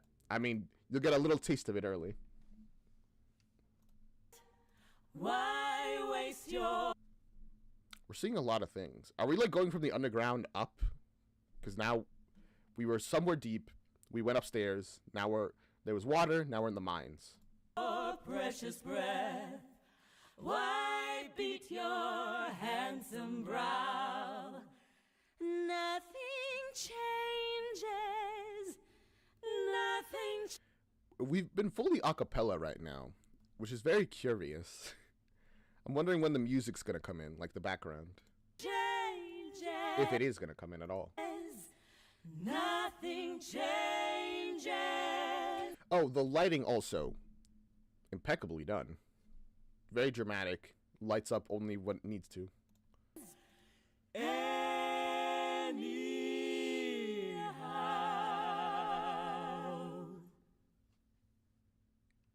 back into the depths.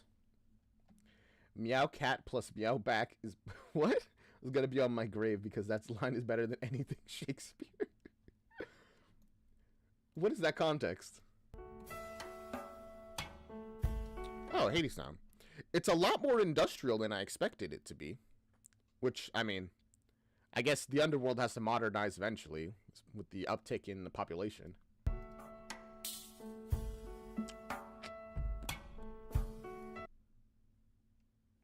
Characters, and got the other people that are just mice. What is it? Well, the good news Okay, so this is Orpheus, this is Hermes. is he said that you can go. He did? He did. Damn. And this is Eurydice and Workers. Okay, so this is Eurydice is the person that Odie came down to get, right? Oh, I say Odie.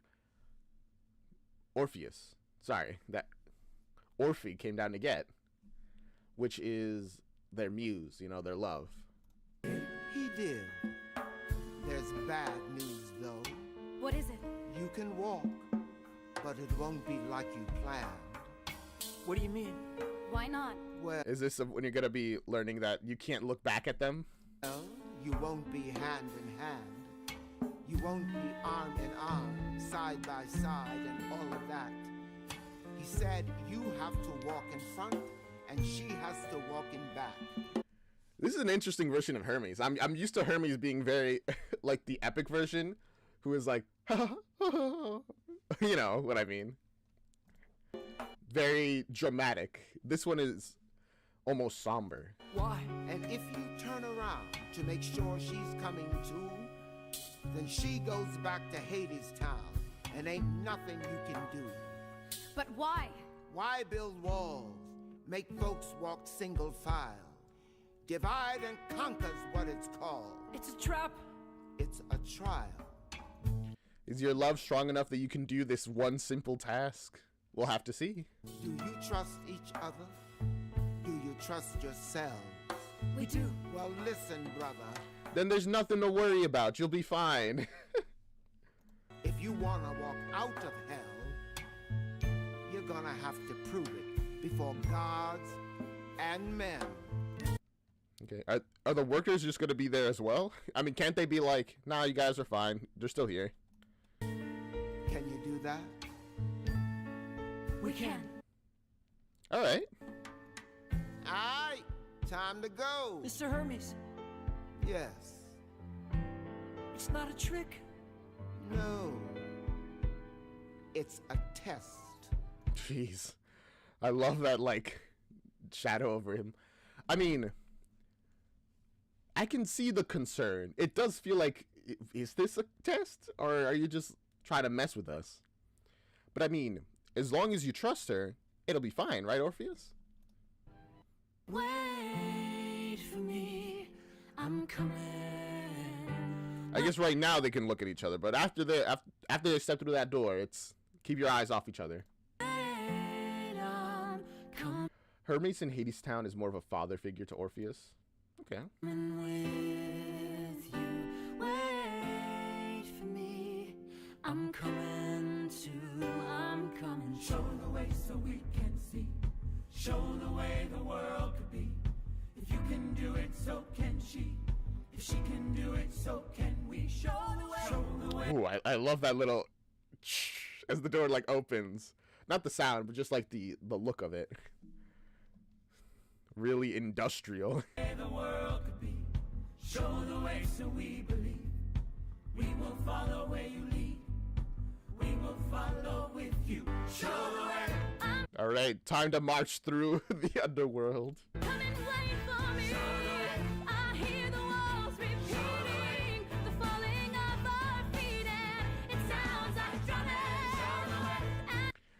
Isn't this like the final part of the adventure? Most of it's going through the underworld, getting to this part, and now they're marching up. I mean, the story of Orpheus isn't that long, right? They march up the stairs, out of the underworld.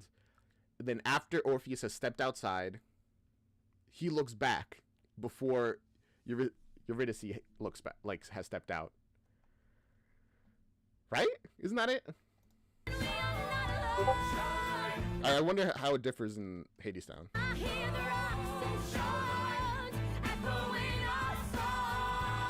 Wait, that was crazy smooth. The way the face transitions from one like person to the next. And also, I didn't even realize every single character has a like different appearance, which is wild. Like you'd think the background characters, because it's like an animatic, would be like dulled down, like featureless because they don't really matter. But nah, every single person has their own appearance.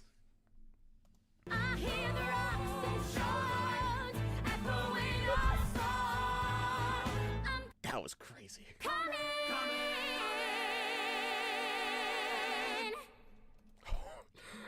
Wait, that last second expression on Orpheus's face.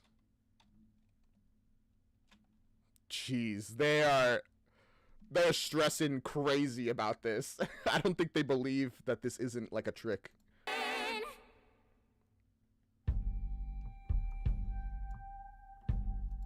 Dum, dum. Ooh, the lights like flashing with the beat. Is this 3D? It feels like we just transitioned to like a 3D thing. Like everything is drawn flatly still. But it feels like there's space. I mean, just based on the way the camera moved. And the way everything's... Yeah, no, this is 3D. A 2D character imposed over a 3D environment with 3D things that have like 2D imposed over them.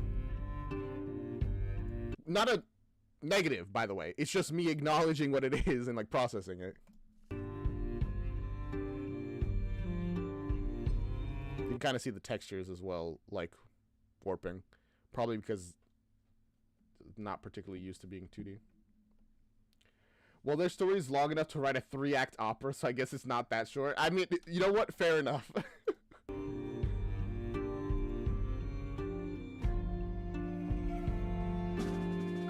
Interesting that they left this in, that they didn't like try to make these glitches not happen. I wonder if they just couldn't figure it out, or if they decided, it adds to the like surrealness.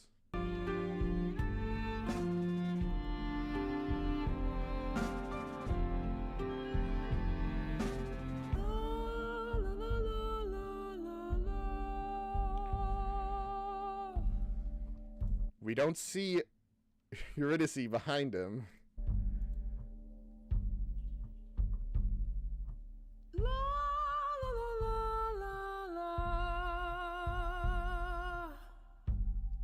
Don't look back.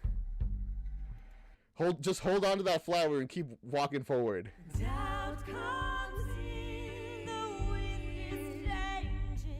Are these the 3 fates, by the way? That would make sense, right? Doubt comes in, how cold it's blowing. Doubt comes in, I meet a stranger. I mean, it's understandable to have some doubt when you don't hear them. He's like, did I leave them behind? Should I wait for them? Or am I not allowed to talk to them at all, and they are there and they just can't respond?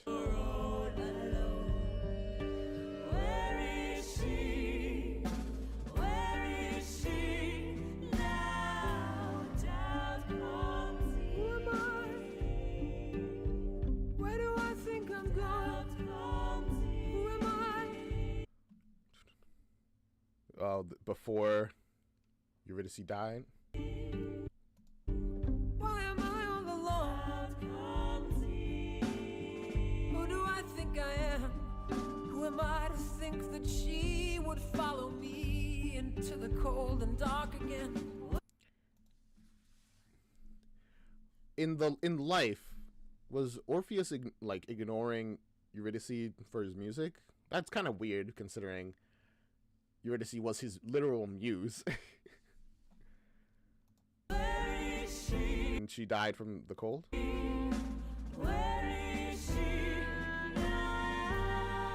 Ooh, the fire translation.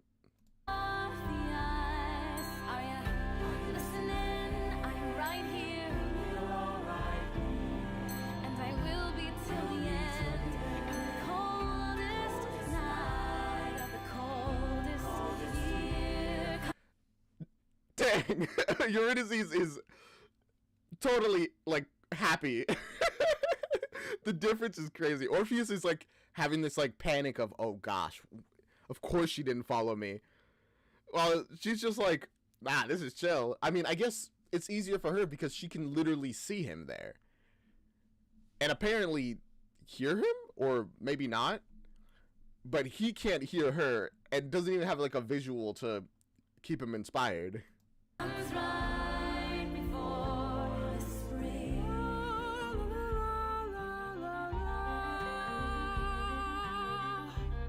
I guess that's why he's holding. I'm referring to them as he because they're like, you know, Orpheus, but the actress is she. But this is an OC animatic. So should I be referring to the character or the character that the character is playing? I just had that moment of realization that I don't know. It's explained in the play, but yeah, basically. Okay. So they're close behind, but they can't really communicate. Which actually does make the test make a lot more sense. But as I was saying, the flower, they're holding on to it so much because it's their one evidence of, you know, their love.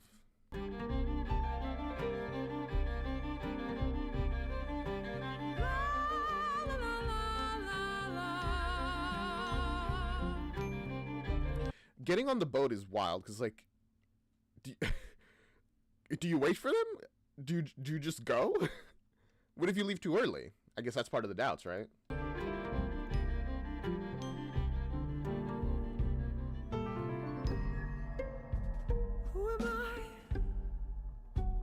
am I against him? Oh? Wait, now we're not talking about Orpheus. This seems to be actually the character. And their life, their father, mother, and them, potentially? Guess they're rich girl, not with a very mannequin family. Who am I? Why would he let me win? Or is this supposed to be Hades? No, I don't think it is. Because she's not wearing the Orpheus outfit anymore. Why would he let her go?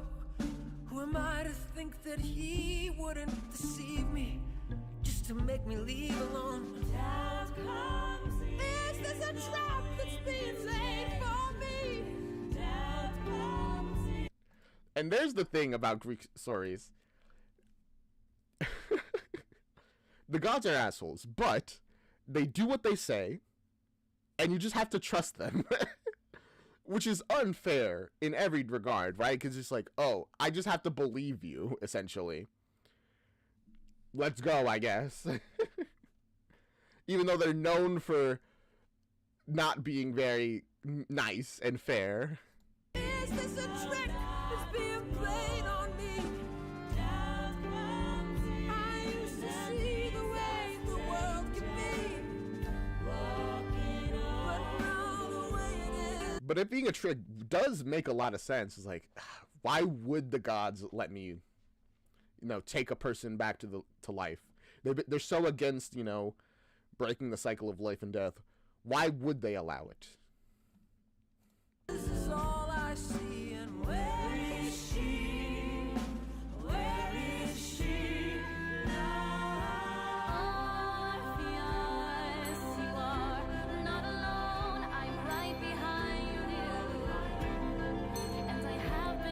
Oh, their smile at the dropping of the flower. They must think, oh, they left it for me. When in reality, Orpheus probably dropped it because of like their doubts of, she's not even here, is she?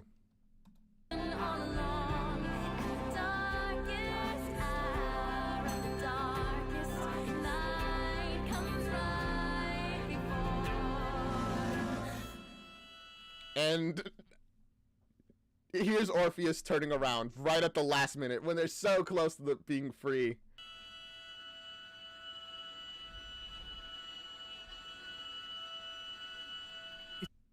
And they really did leave it as a question of, do you trust them? You know, not even trusting the gods. Do you trust that she will follow you? You know, that you guys can trust each other. Because Orpheus said, why would she come with me, you know, after, I guess, their life, right? Showing that he didn't trust that she would love him in spite of everything, as she said she would. Oof. It's you.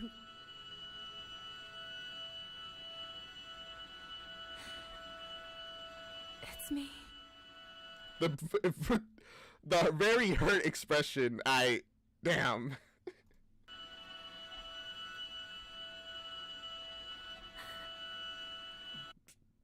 Breaking into tears, because of course, like, why? Orpheus,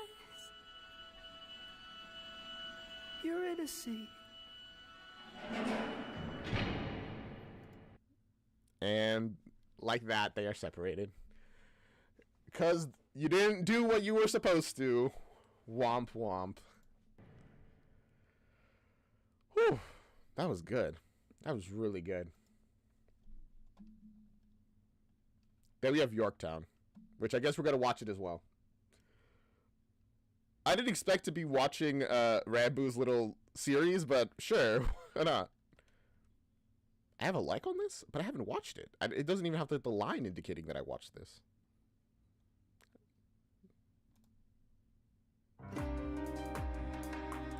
I really like how they have their normal clothes and then they're immediately changed by the light of the stage as they like lock into their character. Oh, she's in the audience. The love interest ? I think.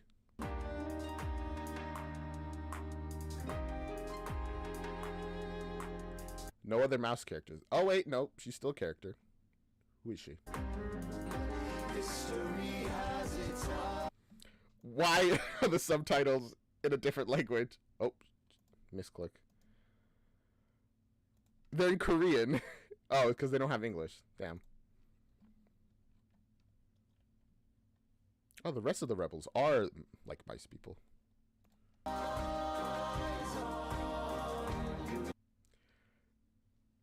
By the way, I want to say, immediate realization, if these two are like the love relationship thing, love interest, I don't know the lore of these OCs. Immediate answer of this person ships Hamilton and whatever his friend that dies is called. I'm too much of a him and Angelica shipper to even remember their name.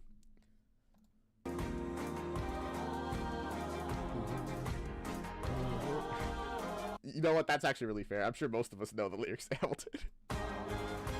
History has its... They animated a horse. That is crazy. Also, this seems like another 3D environment, which is really cool. Like this 2D thing put on top of it.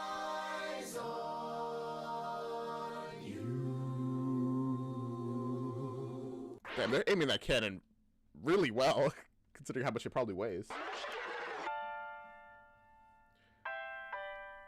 The Battle of Yorktown,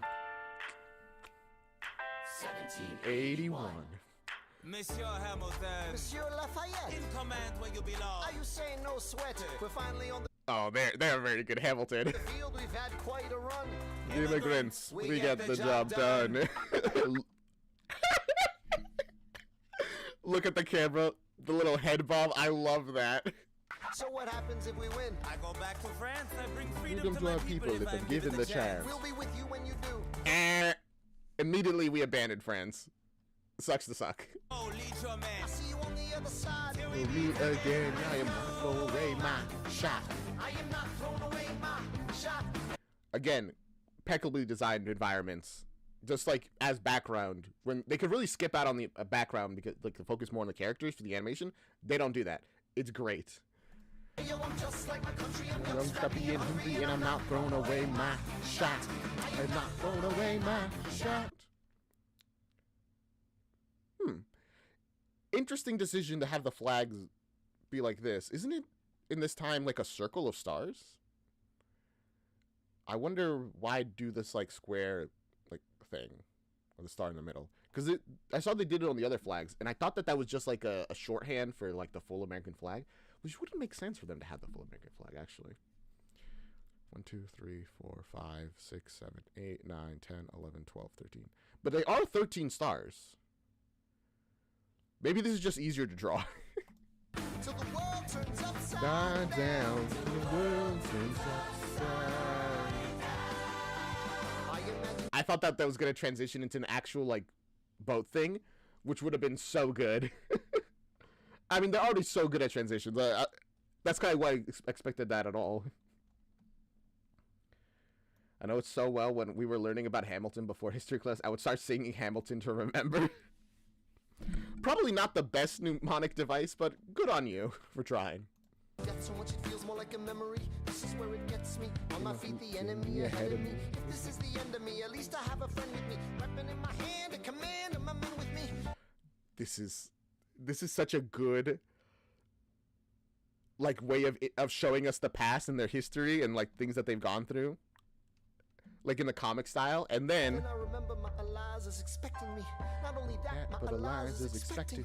We gotta go, Gotta get the job done. Gotta start a new nation. And having each one have its own enemy, like actually move behind them, bro.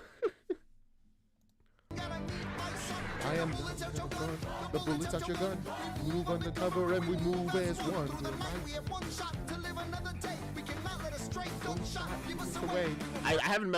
It's been a while. The lyrics aren't memorized in my brain, but it's so. I'm just having a great time. Up close, seize the moment of staying in it. It's either that or meet the business end of a bayonet. The code word is Rochambeau. Dig me? You have your orders now. Go, man, go. And so the American experiment begins with my friends all scattered to the winds. Honestly, this might be one of the better, like, best Yorktown animatics I've seen. Just because there's so much happening and so much combat and planning and it's showing us all of it while the music is happening. In South Carolina, redefining bravery, we'll never be free until we end slavery. When we finally drive the British away, Lafayette is there waiting in Chesapeake Bay. How did we know that this plan would work? We had a spy on the inside. I love how I love like the smug expression is like they grab the camera. Hercules Mulligan! Smuggle it. Damn, that's all the just pulling it out of their pockets. Like, who's gonna stop you? I'm loving it. Somebody's gotta shovel it. Hercules Mulligan ain't doing action. That was a great Hercules Mulligan. Also, wait, give me a moment. They also did it for Hercules, but interesting to have like the splash background of what is this dialogue, like this text.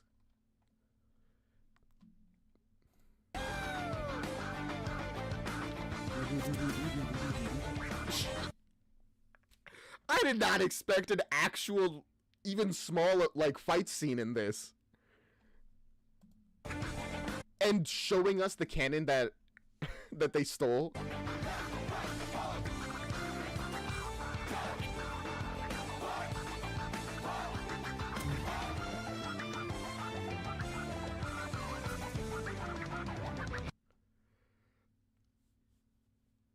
A full actual fight scene with choreography in an animatic.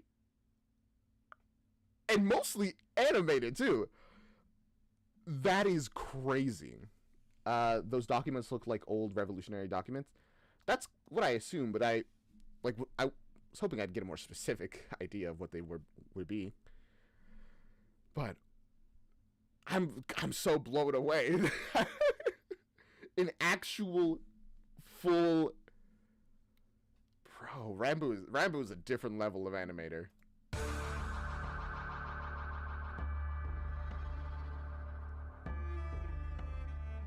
Close to death, but you made it. You gotta wipe off the blood. After a week of fighting, a young man in a red coat stands on a parapet. We lower our guns as he frantically waves their white handkerchief. That's a parapet? I had no idea what that was. And And just like that, it's over. We tend to our wounded. We count our dead. Black and white soldiers wondering like it. Damn. You just get to see them dead. I mean, technically, they didn't die yet. They died after the fighting was declared over. Before the news had arrived to them. This really means freedom. Not We know they're alive still. yet. We negotiate the terms of surrender. I see George Washington smile. We escort their men out of Yorktown. They stagger home single file. Tens of thousands of people flood the streets. And now it's time to celebrate. There are screams and church bells ringing. And as our fallen foes retreat, I hear the drinking song they're singing. The world turned upside down. Oh, literally covering their ears because, I mean, probably because of all the cannon and gunfire. The world turned Upside down. Print it out on the newspaper. The world turns upside down. The world turned upside down. Down. This is also a 3D thing. It looks like it is. Is it actually 3D or is it not? No, it's 3D. They just like make it fit by like having their textures be drawn textures, which is a pretty good style in 3D, I think.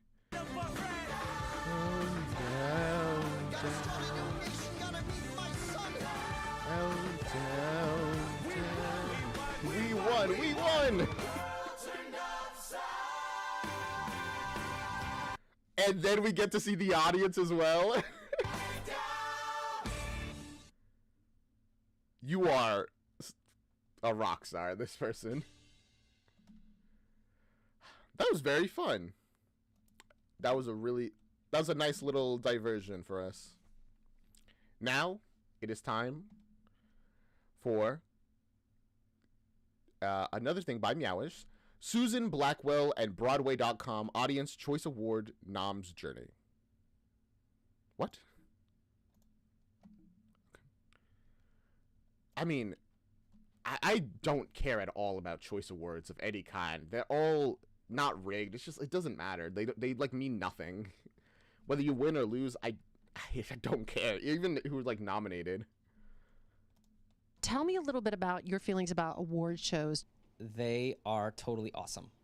Now Completely different opinions, I guess. that was your bullshit pageant answer. Now give me your real answer. They make me itchy. You just said award shows and it makes me nervous inside. What is the craziest thing? I mean, I guess if you're the ones who are getting the awards, you might care a little more, I guess.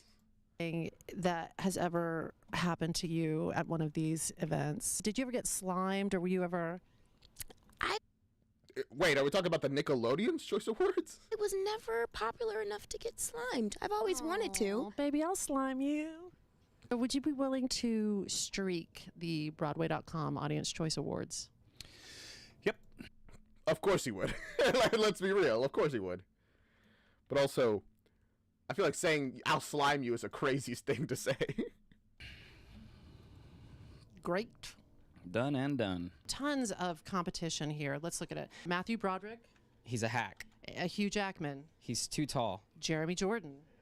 And she's probably he's a kind of looks. Can't even come up with like something negative to say about them. But I mean, yeah, just slander your opponents. That's how you win. They got this. It's like a girl. Andrew Keenan Bolger. Too short. Telly Leung. Come on. Matthew Broderick. Kim. That's a just laugh. Thank you, Christian. And no other questions. Patrol. James Corden. Okay. Kelly O'Hara. Christian Borle. Gay.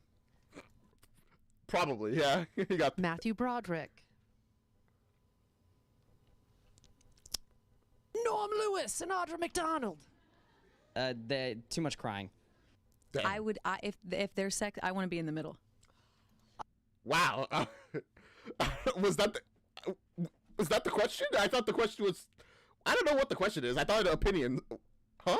A sex sandwich with Norm Lewis and Audrey McDonald. Yes, sex sandwich. Patty LuPone and Mandy Patinkin. Darren Criss. The answers are losing, like, they're losing any, like, semblance of rationality. What are you saying now? Nick Jonas.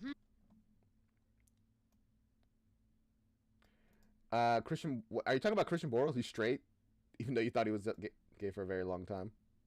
I mean, I'm not that surprised. People are very, like, you know, it's like, oh no, that person is definitely gay or whatever. I take no stock in it until they say it themselves. I just assume they are whatever they have said they are, with no other considerations, regardless of how they act. Because what do I know? He, like, only plays gay characters, and he does it very well. See? An easy reason why to assume. But assumptions make an ass out of you and me.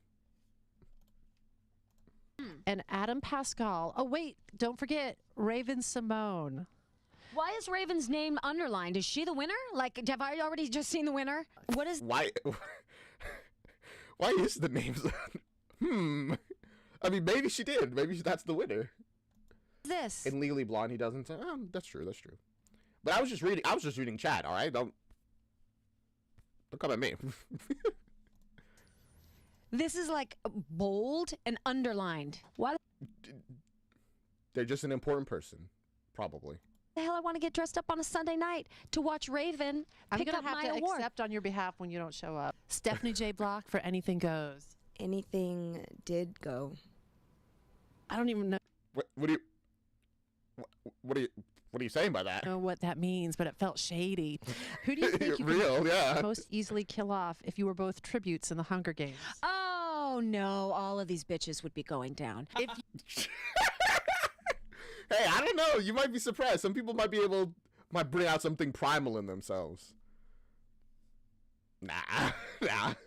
You could win an award for some special offstage talent that you have. What would you be awarded for? I can make my hair look like a toupee. I'd give you that. You certainly can. I feel like I used to be able to do that. Award at the Tupies. I'd give you. The Tupies. You're totally gonna win a Tupi. You're in your seat at the awards. I'm setting the scene. All right. You're in your beautiful dress. You're looking great. And the Broadway.com Audience Choice Award goes to you. Oh my God. You. Oh my God, are you serious? Wait. Let me imagine. Me? I'm not even in this. How did I get a reward? Can't even in it right now. Not you. Oh my God. I can't even believe it right now. And the winner is not you. Not just in public, scream, throw everything down, walk out of there. You. Same brain cell. Slow motion. Yes. I love it. Kelly O'Hara and I are now going to sing the opening theme song for the 2012 Broadway.com Audience Choice Awards. Here we go. This is going to be great. I know it. Imagine if that happened at the real awards. They would be worth watching if that happened. But it's unprofessional. You should accept your losses with grace or whatever. Nah. I want blood. I want people to just be honest. I think that would be so much more fun. It'd be worth watching at the very least. It's the 2012 Broadway.com Audience Awards with all of your people that you see on the stage. We are here to show you who's gonna win. Can you feel the excitement inside? When you like? They got it in one. Perfect. Maybe one more for award shows. Will I win? See, some of them got it. Some of them actually do have it. Then again, maybe we didn't see their stumbles. It kind of reminds me of that one episode of Friends where Joey doesn't get an award. He probably made everyone know that. Will Raven Simone beat my ass? Car phone. Bringing home at the 2000.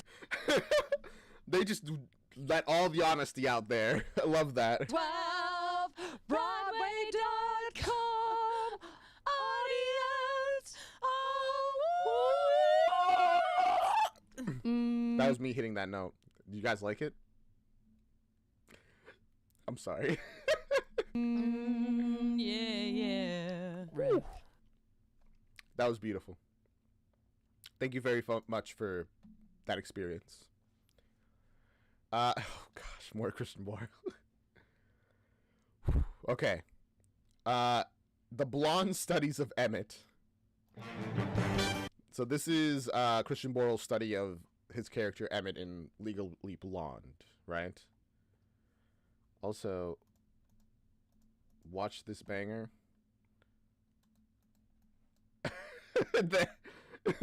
Whatever you sent did not go through Kneckle.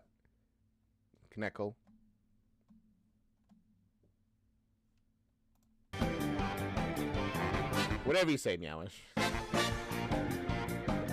Damn, this peaks at 240p.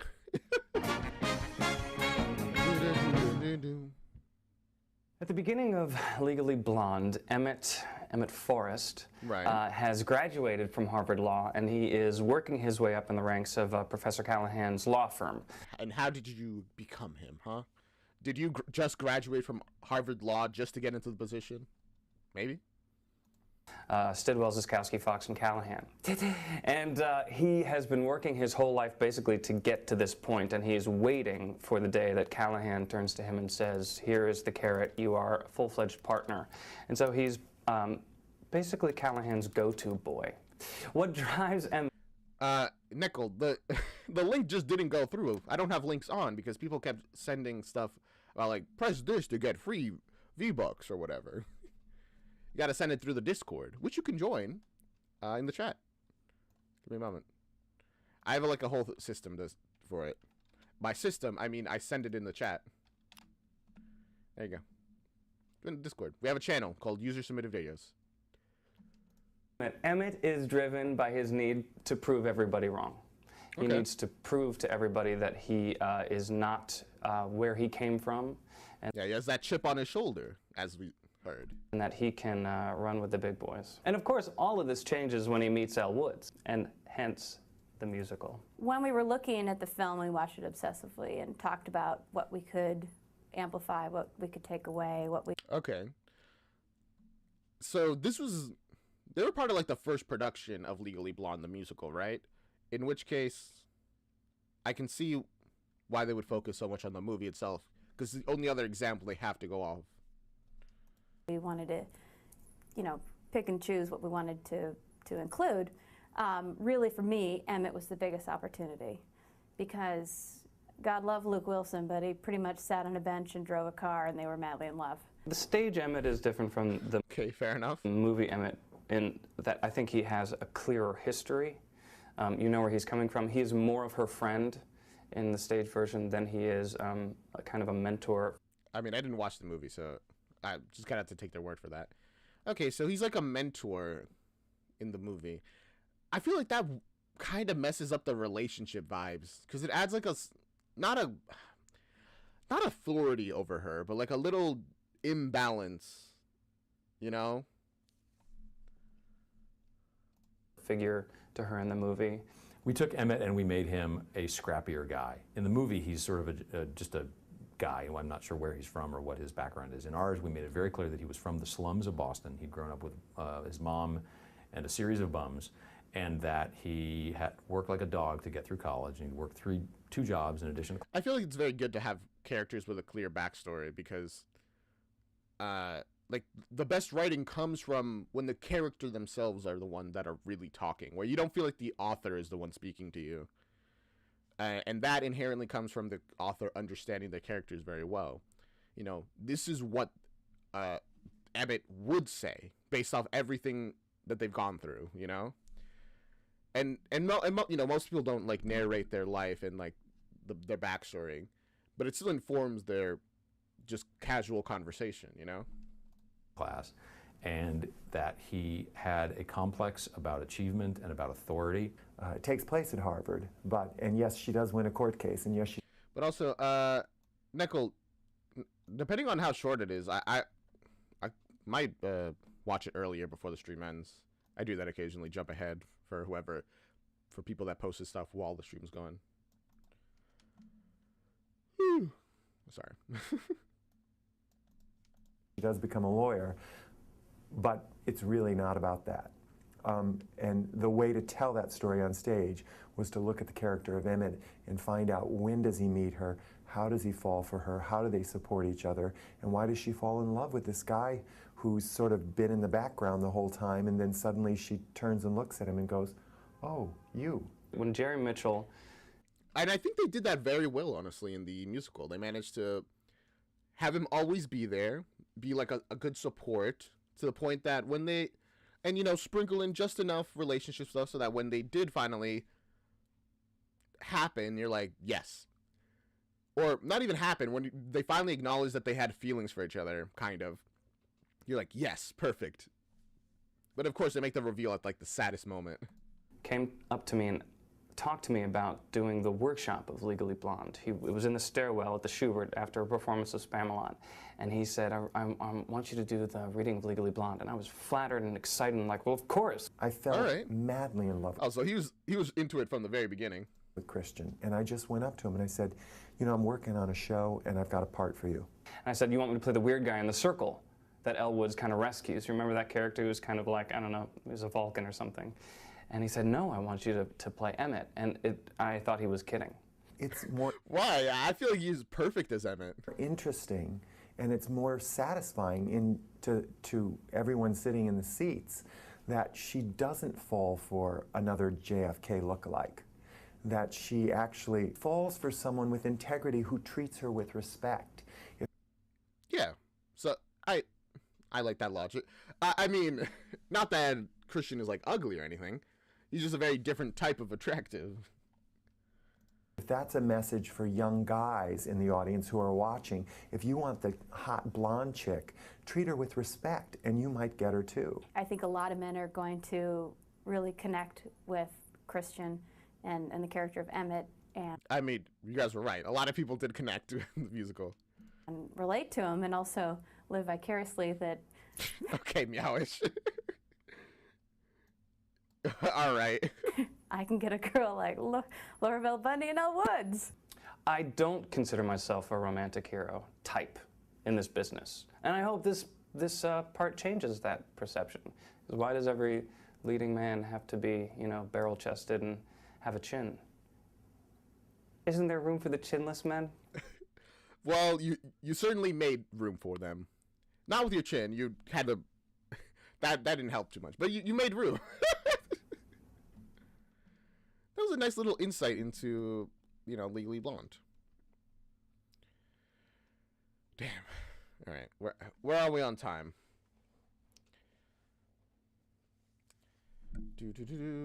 We are 2 hours, 25 minutes. Yeah. All right. Then we will step into Hayes Walsh dinner. A little short, I think, or like, well, not short, as in, I forget the word. A little thing seemingly featuring Christian Borle.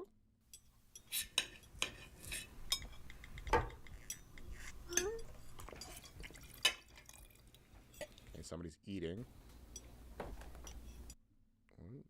Have our family dinner. Interesting family based off the just statue here.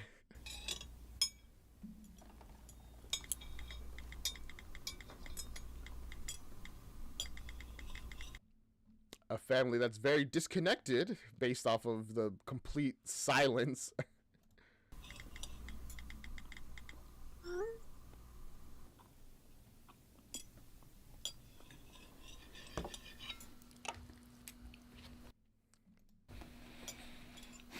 He looks a little sad.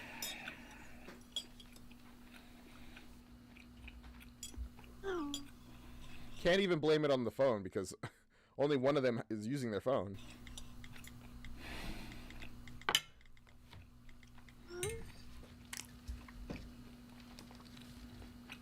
Fork full of peas. That's how I eat my food too. So, oh. Grace, how was your day today?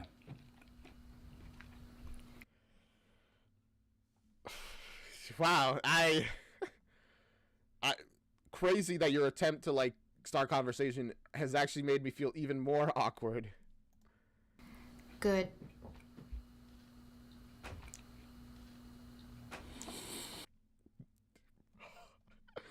The way he stopped chewing, like made my like stomach drop. Like, uh-oh.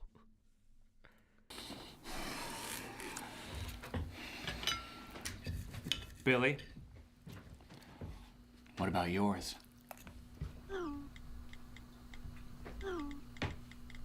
Billy. Yeah, what's up? Your day. He's like suppressing rage. How was it? Good.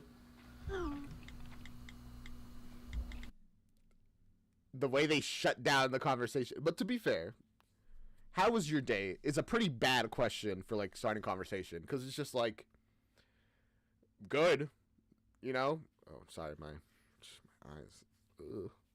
Because generally, yeah, that's it. Nothing particularly bad or notable happened.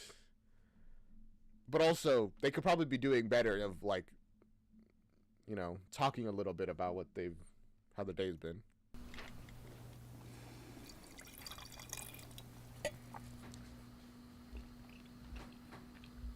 What about you, honey?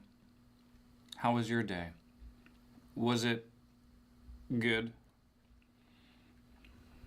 It was fine. Oh, I would be angry. It's like, bro, why?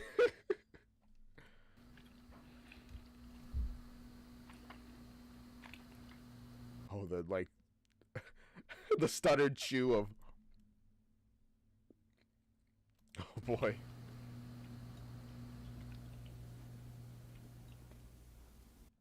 What are these?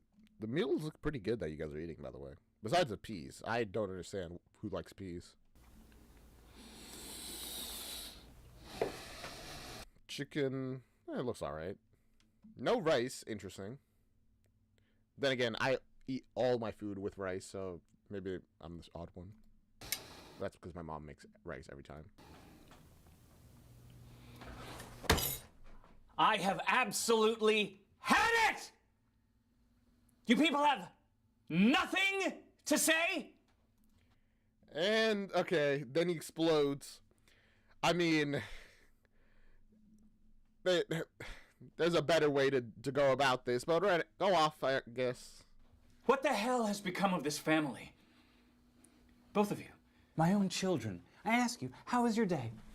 And they continue to ignore him. This is probably why they ignore you, actually. How was your day? And what do I get in response? Good. Fine. Well, actually, your wife said that, not him.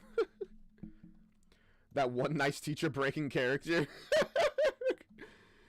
Honestly, real.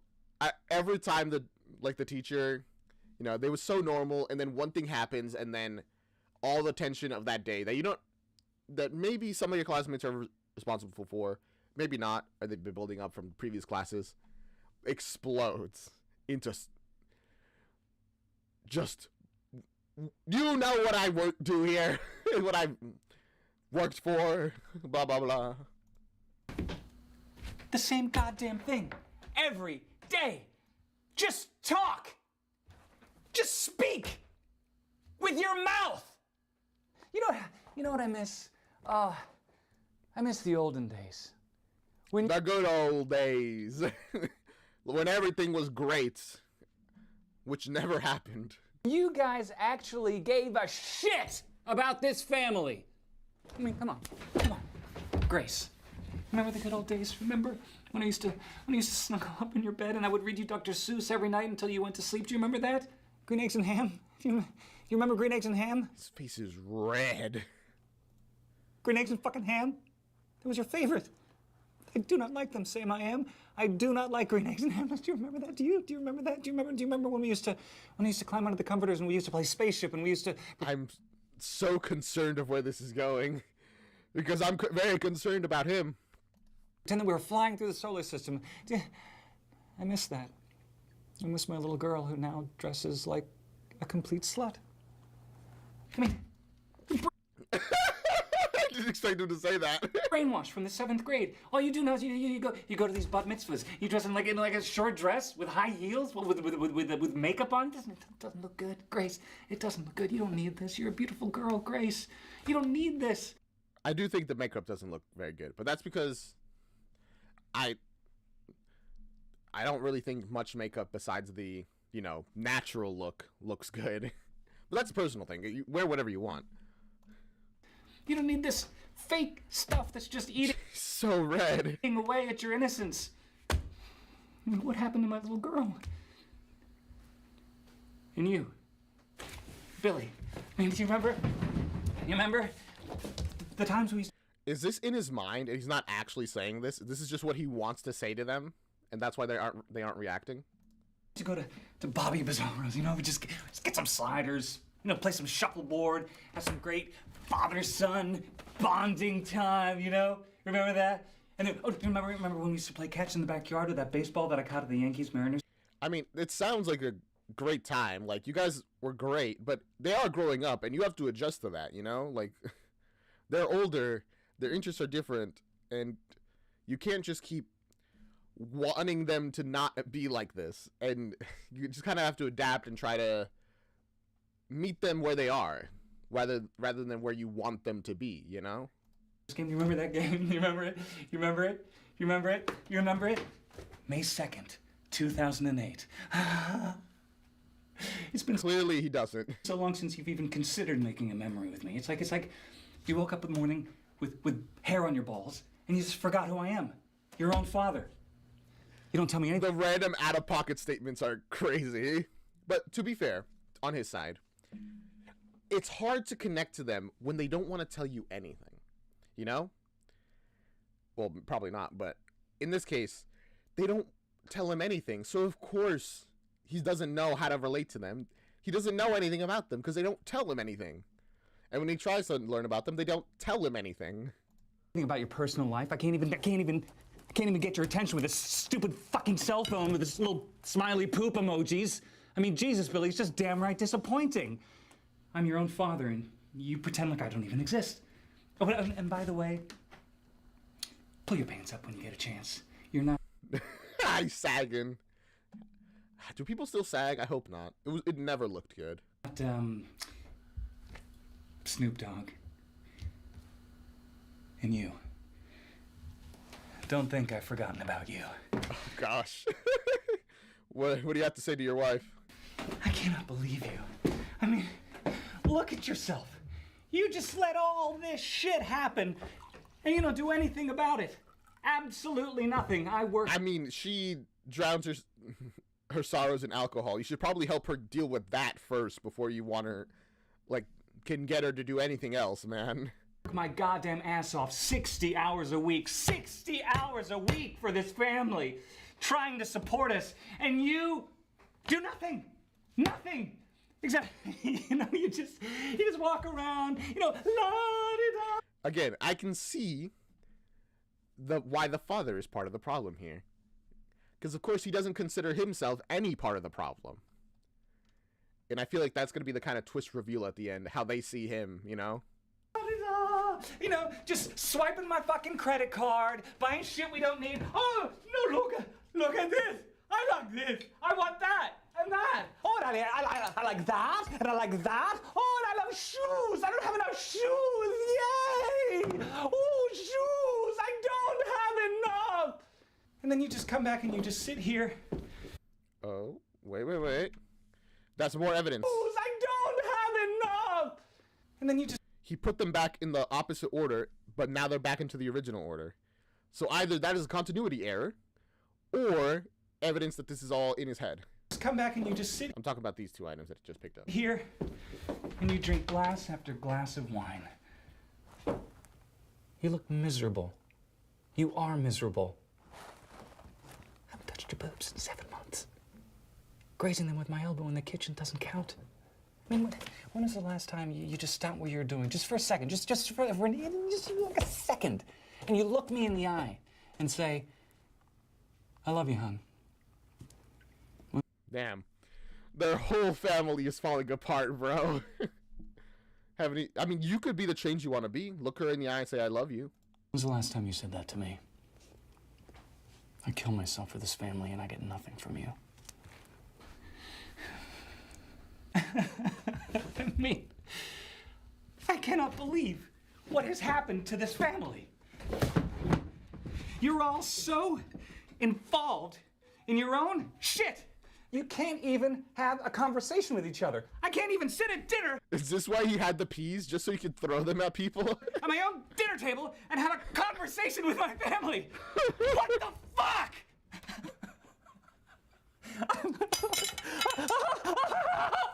Damn, he's completely losing it. And no one has done anything. And she's just not even eating her peas. She's just... For God's sakes, can somebody tell me what is wrong with this family? Anybody? Will somebody... Is this just gonna end with him, like, losing it and they don't even respond or react and we get no answers? Anybody in the hall?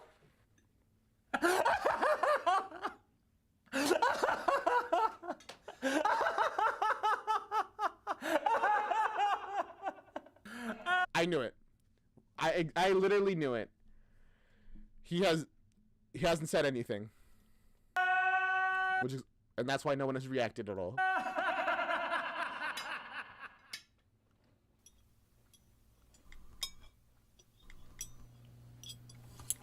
Oh, his hand shook a little bit.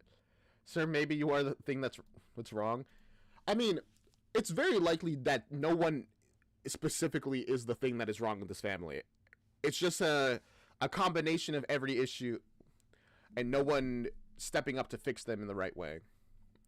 What's the right way? I don't know. I'm not a father. Could someone pass the salt, please?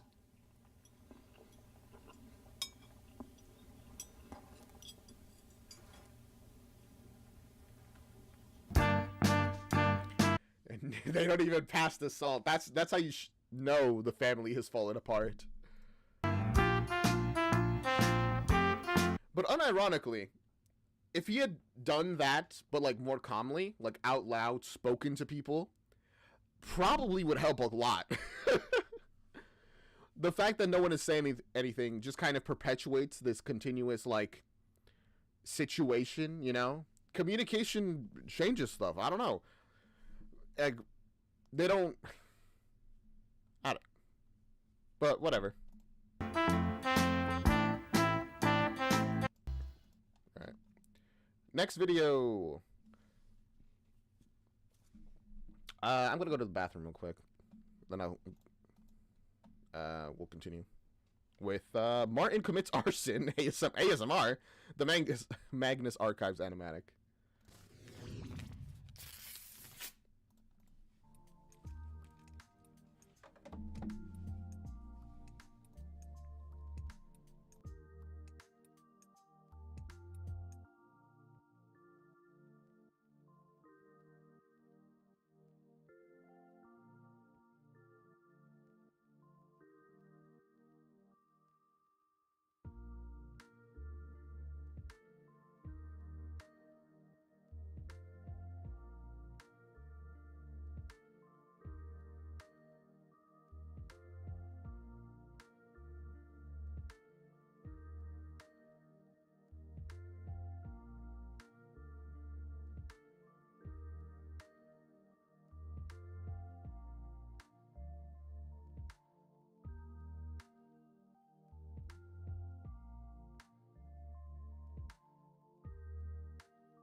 Hi. I've looked at the time and I'm like, man, I really decided to go on a bathroom break at the end of stream practically. We're not going to watch many more videos before the stream ends. And though as much as I'm having fun, I'm not going to extend the stream because I do have things I have to do today. Womp womp. 10 minutes left. Time went so fast. I mean, that's what happens when you're having fun, right? Right, so let's watch Martin commits tax evasion. No, arson, a much cleaner crime, by Feral Jace. Mag 118, The Masquerade. Okay. Are you listening? I'm all ears. Good. Oh. Case 007-1304. Statement of Ivo Lensic. Okay.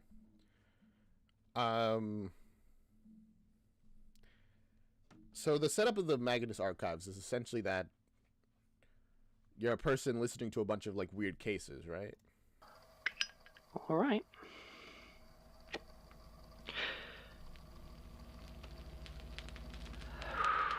Oh, all right. Burnt a document. Statement ends, I guess. Harold Silvana, number 002-0406. You'll probably do. So wait, he just opens up the document, reads the title, like his job, I'm guessing, and then burns it? Why? Alright then.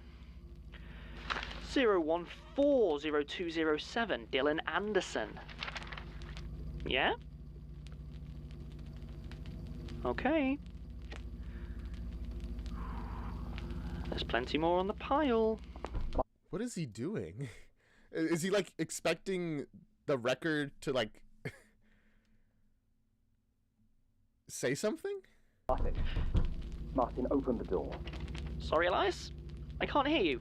There's a door in the way. Martin, I do not have time for this. And maybe you should make time. Unlock the door.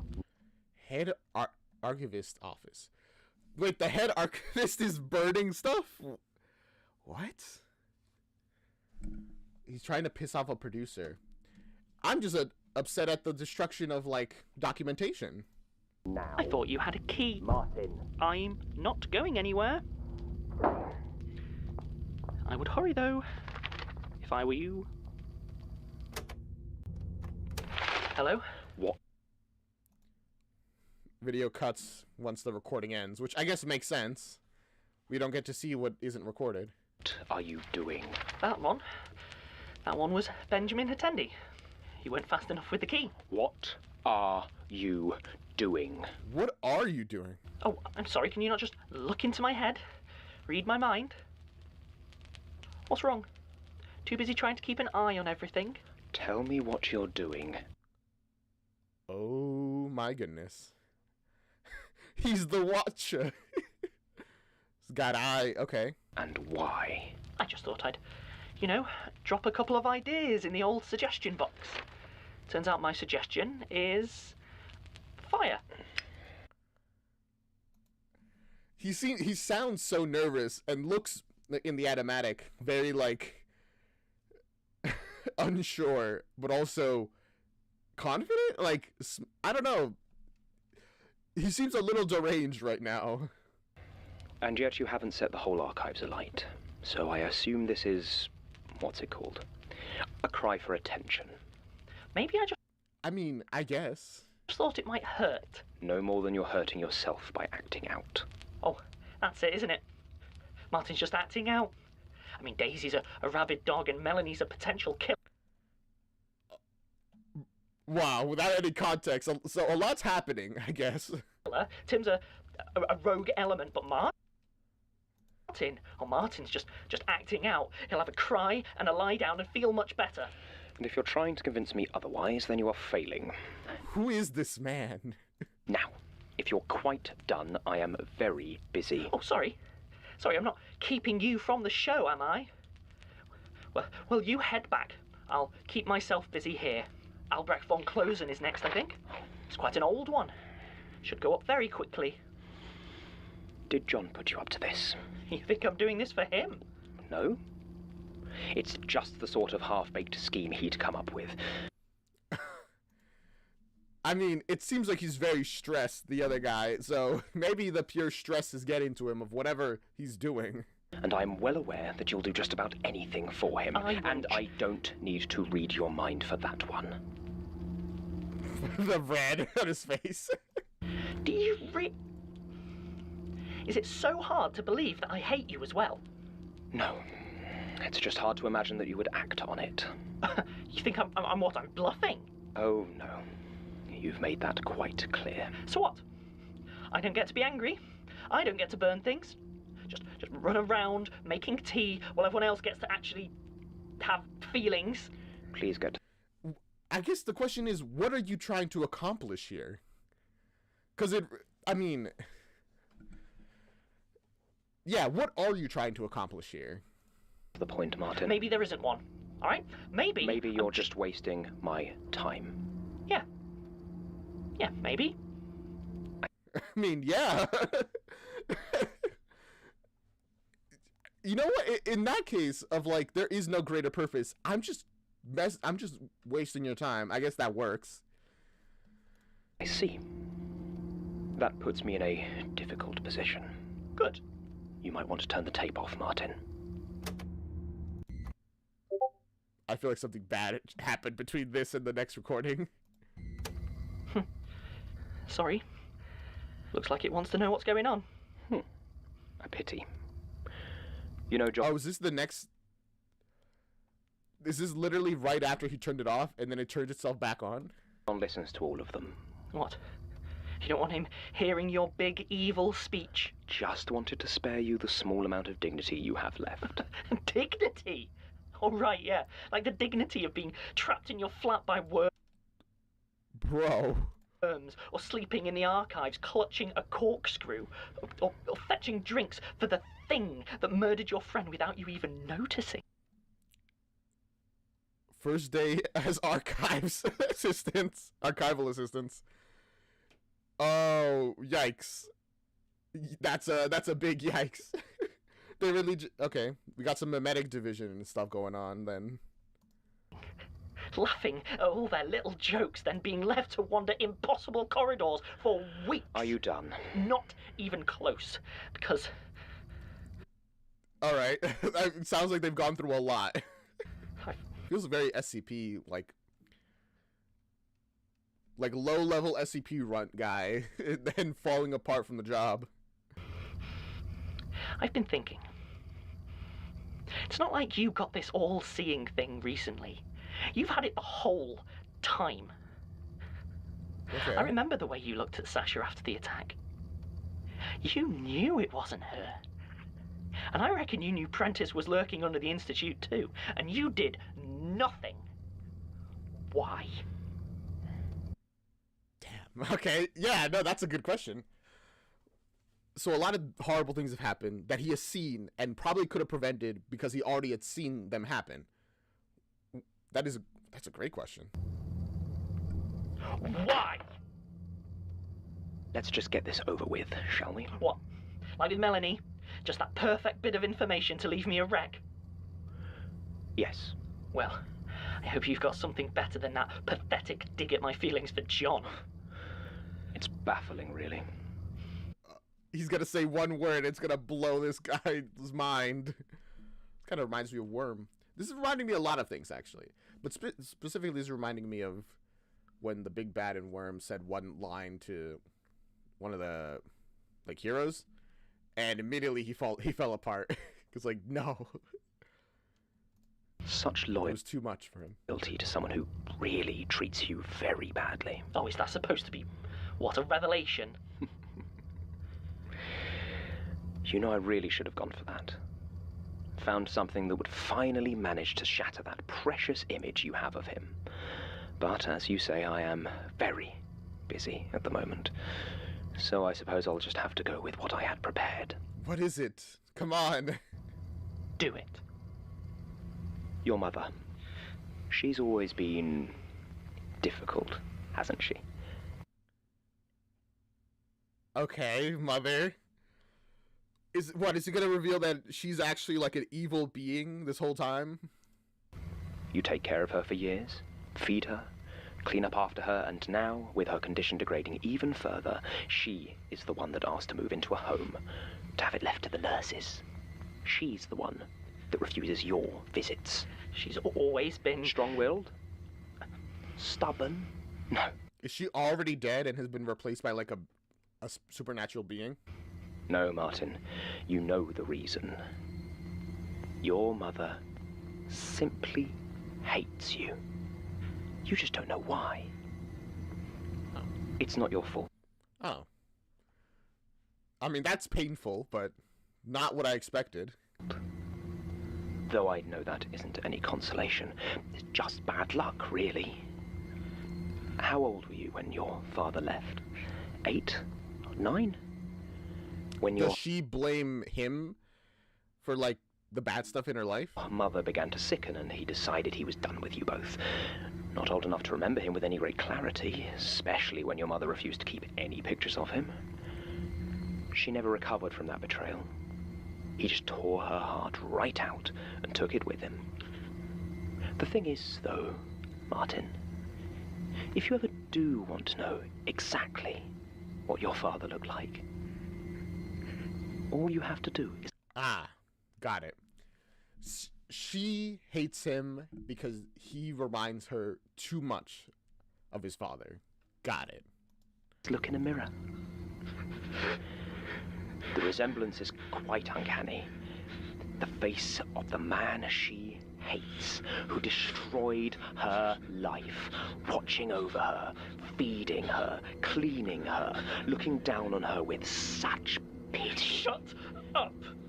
Well, you can see why this hurts him, at least. I can't even imagine it. But then again, I can't even imagine my mom hating me under any circumstances. Do you want to know what she sees? Except one. When she looks at you.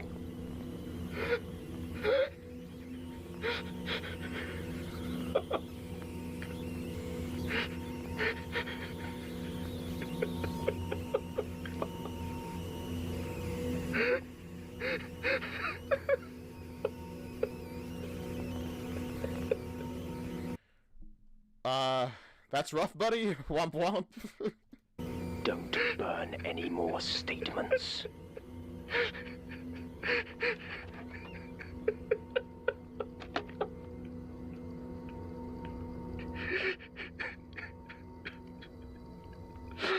I don't know. I feel like... Why not just keep burning statements? What is he gonna do? Do another heartbreaking revelation? Sucks to suck, I guess, right?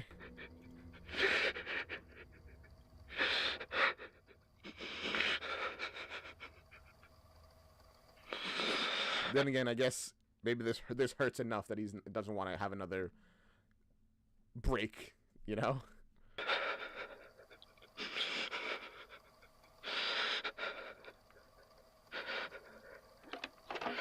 Oh, I thought we were just gonna keep listening to him crying for the rest of the recording. Did you find anything? Yes, Jesus, are you okay? Do we have what we need? I think so, yes. He didn't even have a safe, just a few locked drawers. It was easy. We need to leave. I mean, wait, did you guys just steal from the producer, the one who was all-seeing, apparently? Need to kill him. Look at you. He needs to die. No. Who? No, No, it definitely is the producer, or whoever that guy is. I knew what this was going to be. It's not just for you. If we leave him alive... Melanie, please. Damn, what is with you? Yeah, because he was distracted. He was focused on one person, so he couldn't see. All right. Let's get these somewhere safe. that was a fascinating insight into this setting. I'm curious to see more about them. But for now, all we have left is, I think this probably is going to be our last reaction for the day. We're at like 3 hours. This is one that was posted by Mischievous Betch, an improv Broadway short.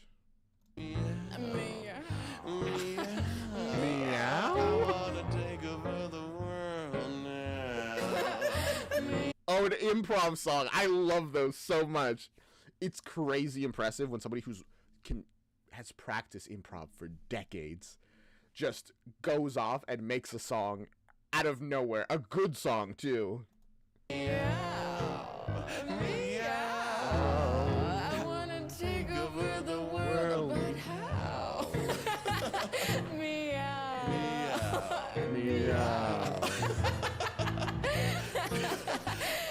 And the accompanists are always just as impressive. The fact that they manage to just as easily predict exactly where they're going with the music, with like the lyrics, is great. Got any takers?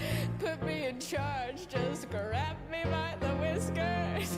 I got 9 lives to get to the top, 'cause a kitty cat don't know how to stop.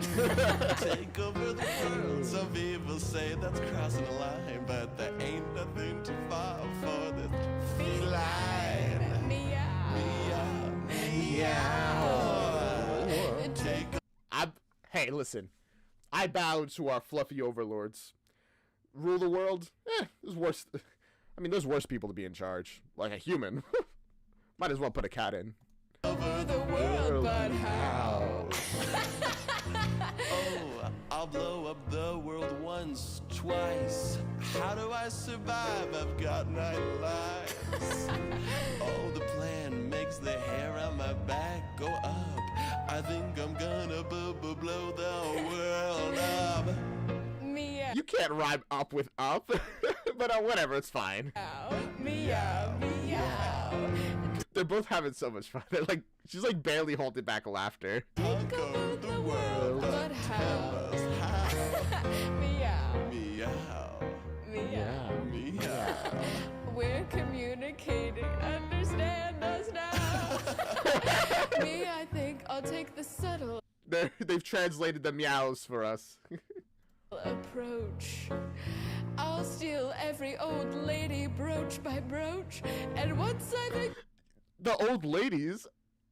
Oh gosh, this is the beginning of the cookie clicker apocalypse. accumulated old lady's wealth, I'll be the king of the world of hell. Meow, meow, meow. Take over the world, but how? Meow, meow, meow, meow. Take over the world, but how? That was beautiful. Also, I'll have to say to that, just like Meowish, meow. Oh, that was so good. And that is what we're leaving off with. Thank you so much for being here, everybody. I hope you enjoyed that reaction. I had a great time with this reaction. This user submitted video series is so good. I love to see what you guys post. That was so fun. It went by so fast. Real. 3 hours already. And I feel like I barely made a dent in the videos. But that's because I watched 2 that were like 9 minutes long. So that affected it a little bit. But beyond that, great episode. Should I call this an episode? I'll call it an episode. It's whatever. Same difference, right? Either way. Thank you for being here. Like, comment, subscribe. Check out the original videos as always. I don't know. I have to find a better system for checking out the original videos for like these episodes where I watch like a dozen videos. Don't know about that. Right. Casticat, you made a post. I completely forgot about that. I read it and I was like, I'm going to respond to that. And then I just didn't. That's actually a very good idea. But the thing is, I don't know when I would do that, you know? Like what stream, like what day would I react to longer stuff. I don't know. I mean, maybe I can do an alternate type of user submitted videos where one week I do it for like a bunch of short stuff. On the other week I do like longer stuff. Maybe, I don't know. We'll have to find something. Maybe Monday, like 1 week game, other vids. That's also another option. Guess you can also use it for when you don't know what to watch. As well, maybe. I'll have to think about it. I'll definitely make a channel for it. In fact, let me do that literally right now. We'll call this channel Long Vid Requests.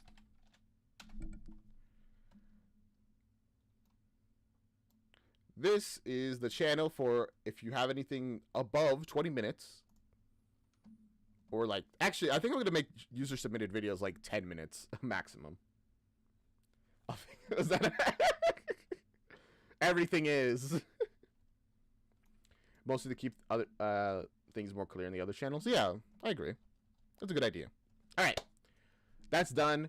You guys can put your longer stuff in there.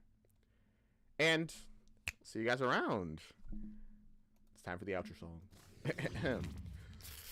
This is the outro song, do.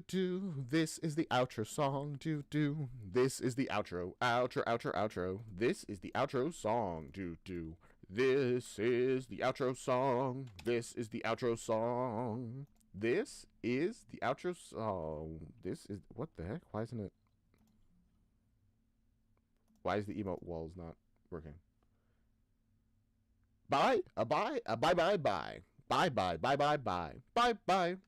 I feel like so many things have like broken and I don't understand why. Wait. I think I figured it out. Give me a second before I end stream, but give me a second. It works. It works now.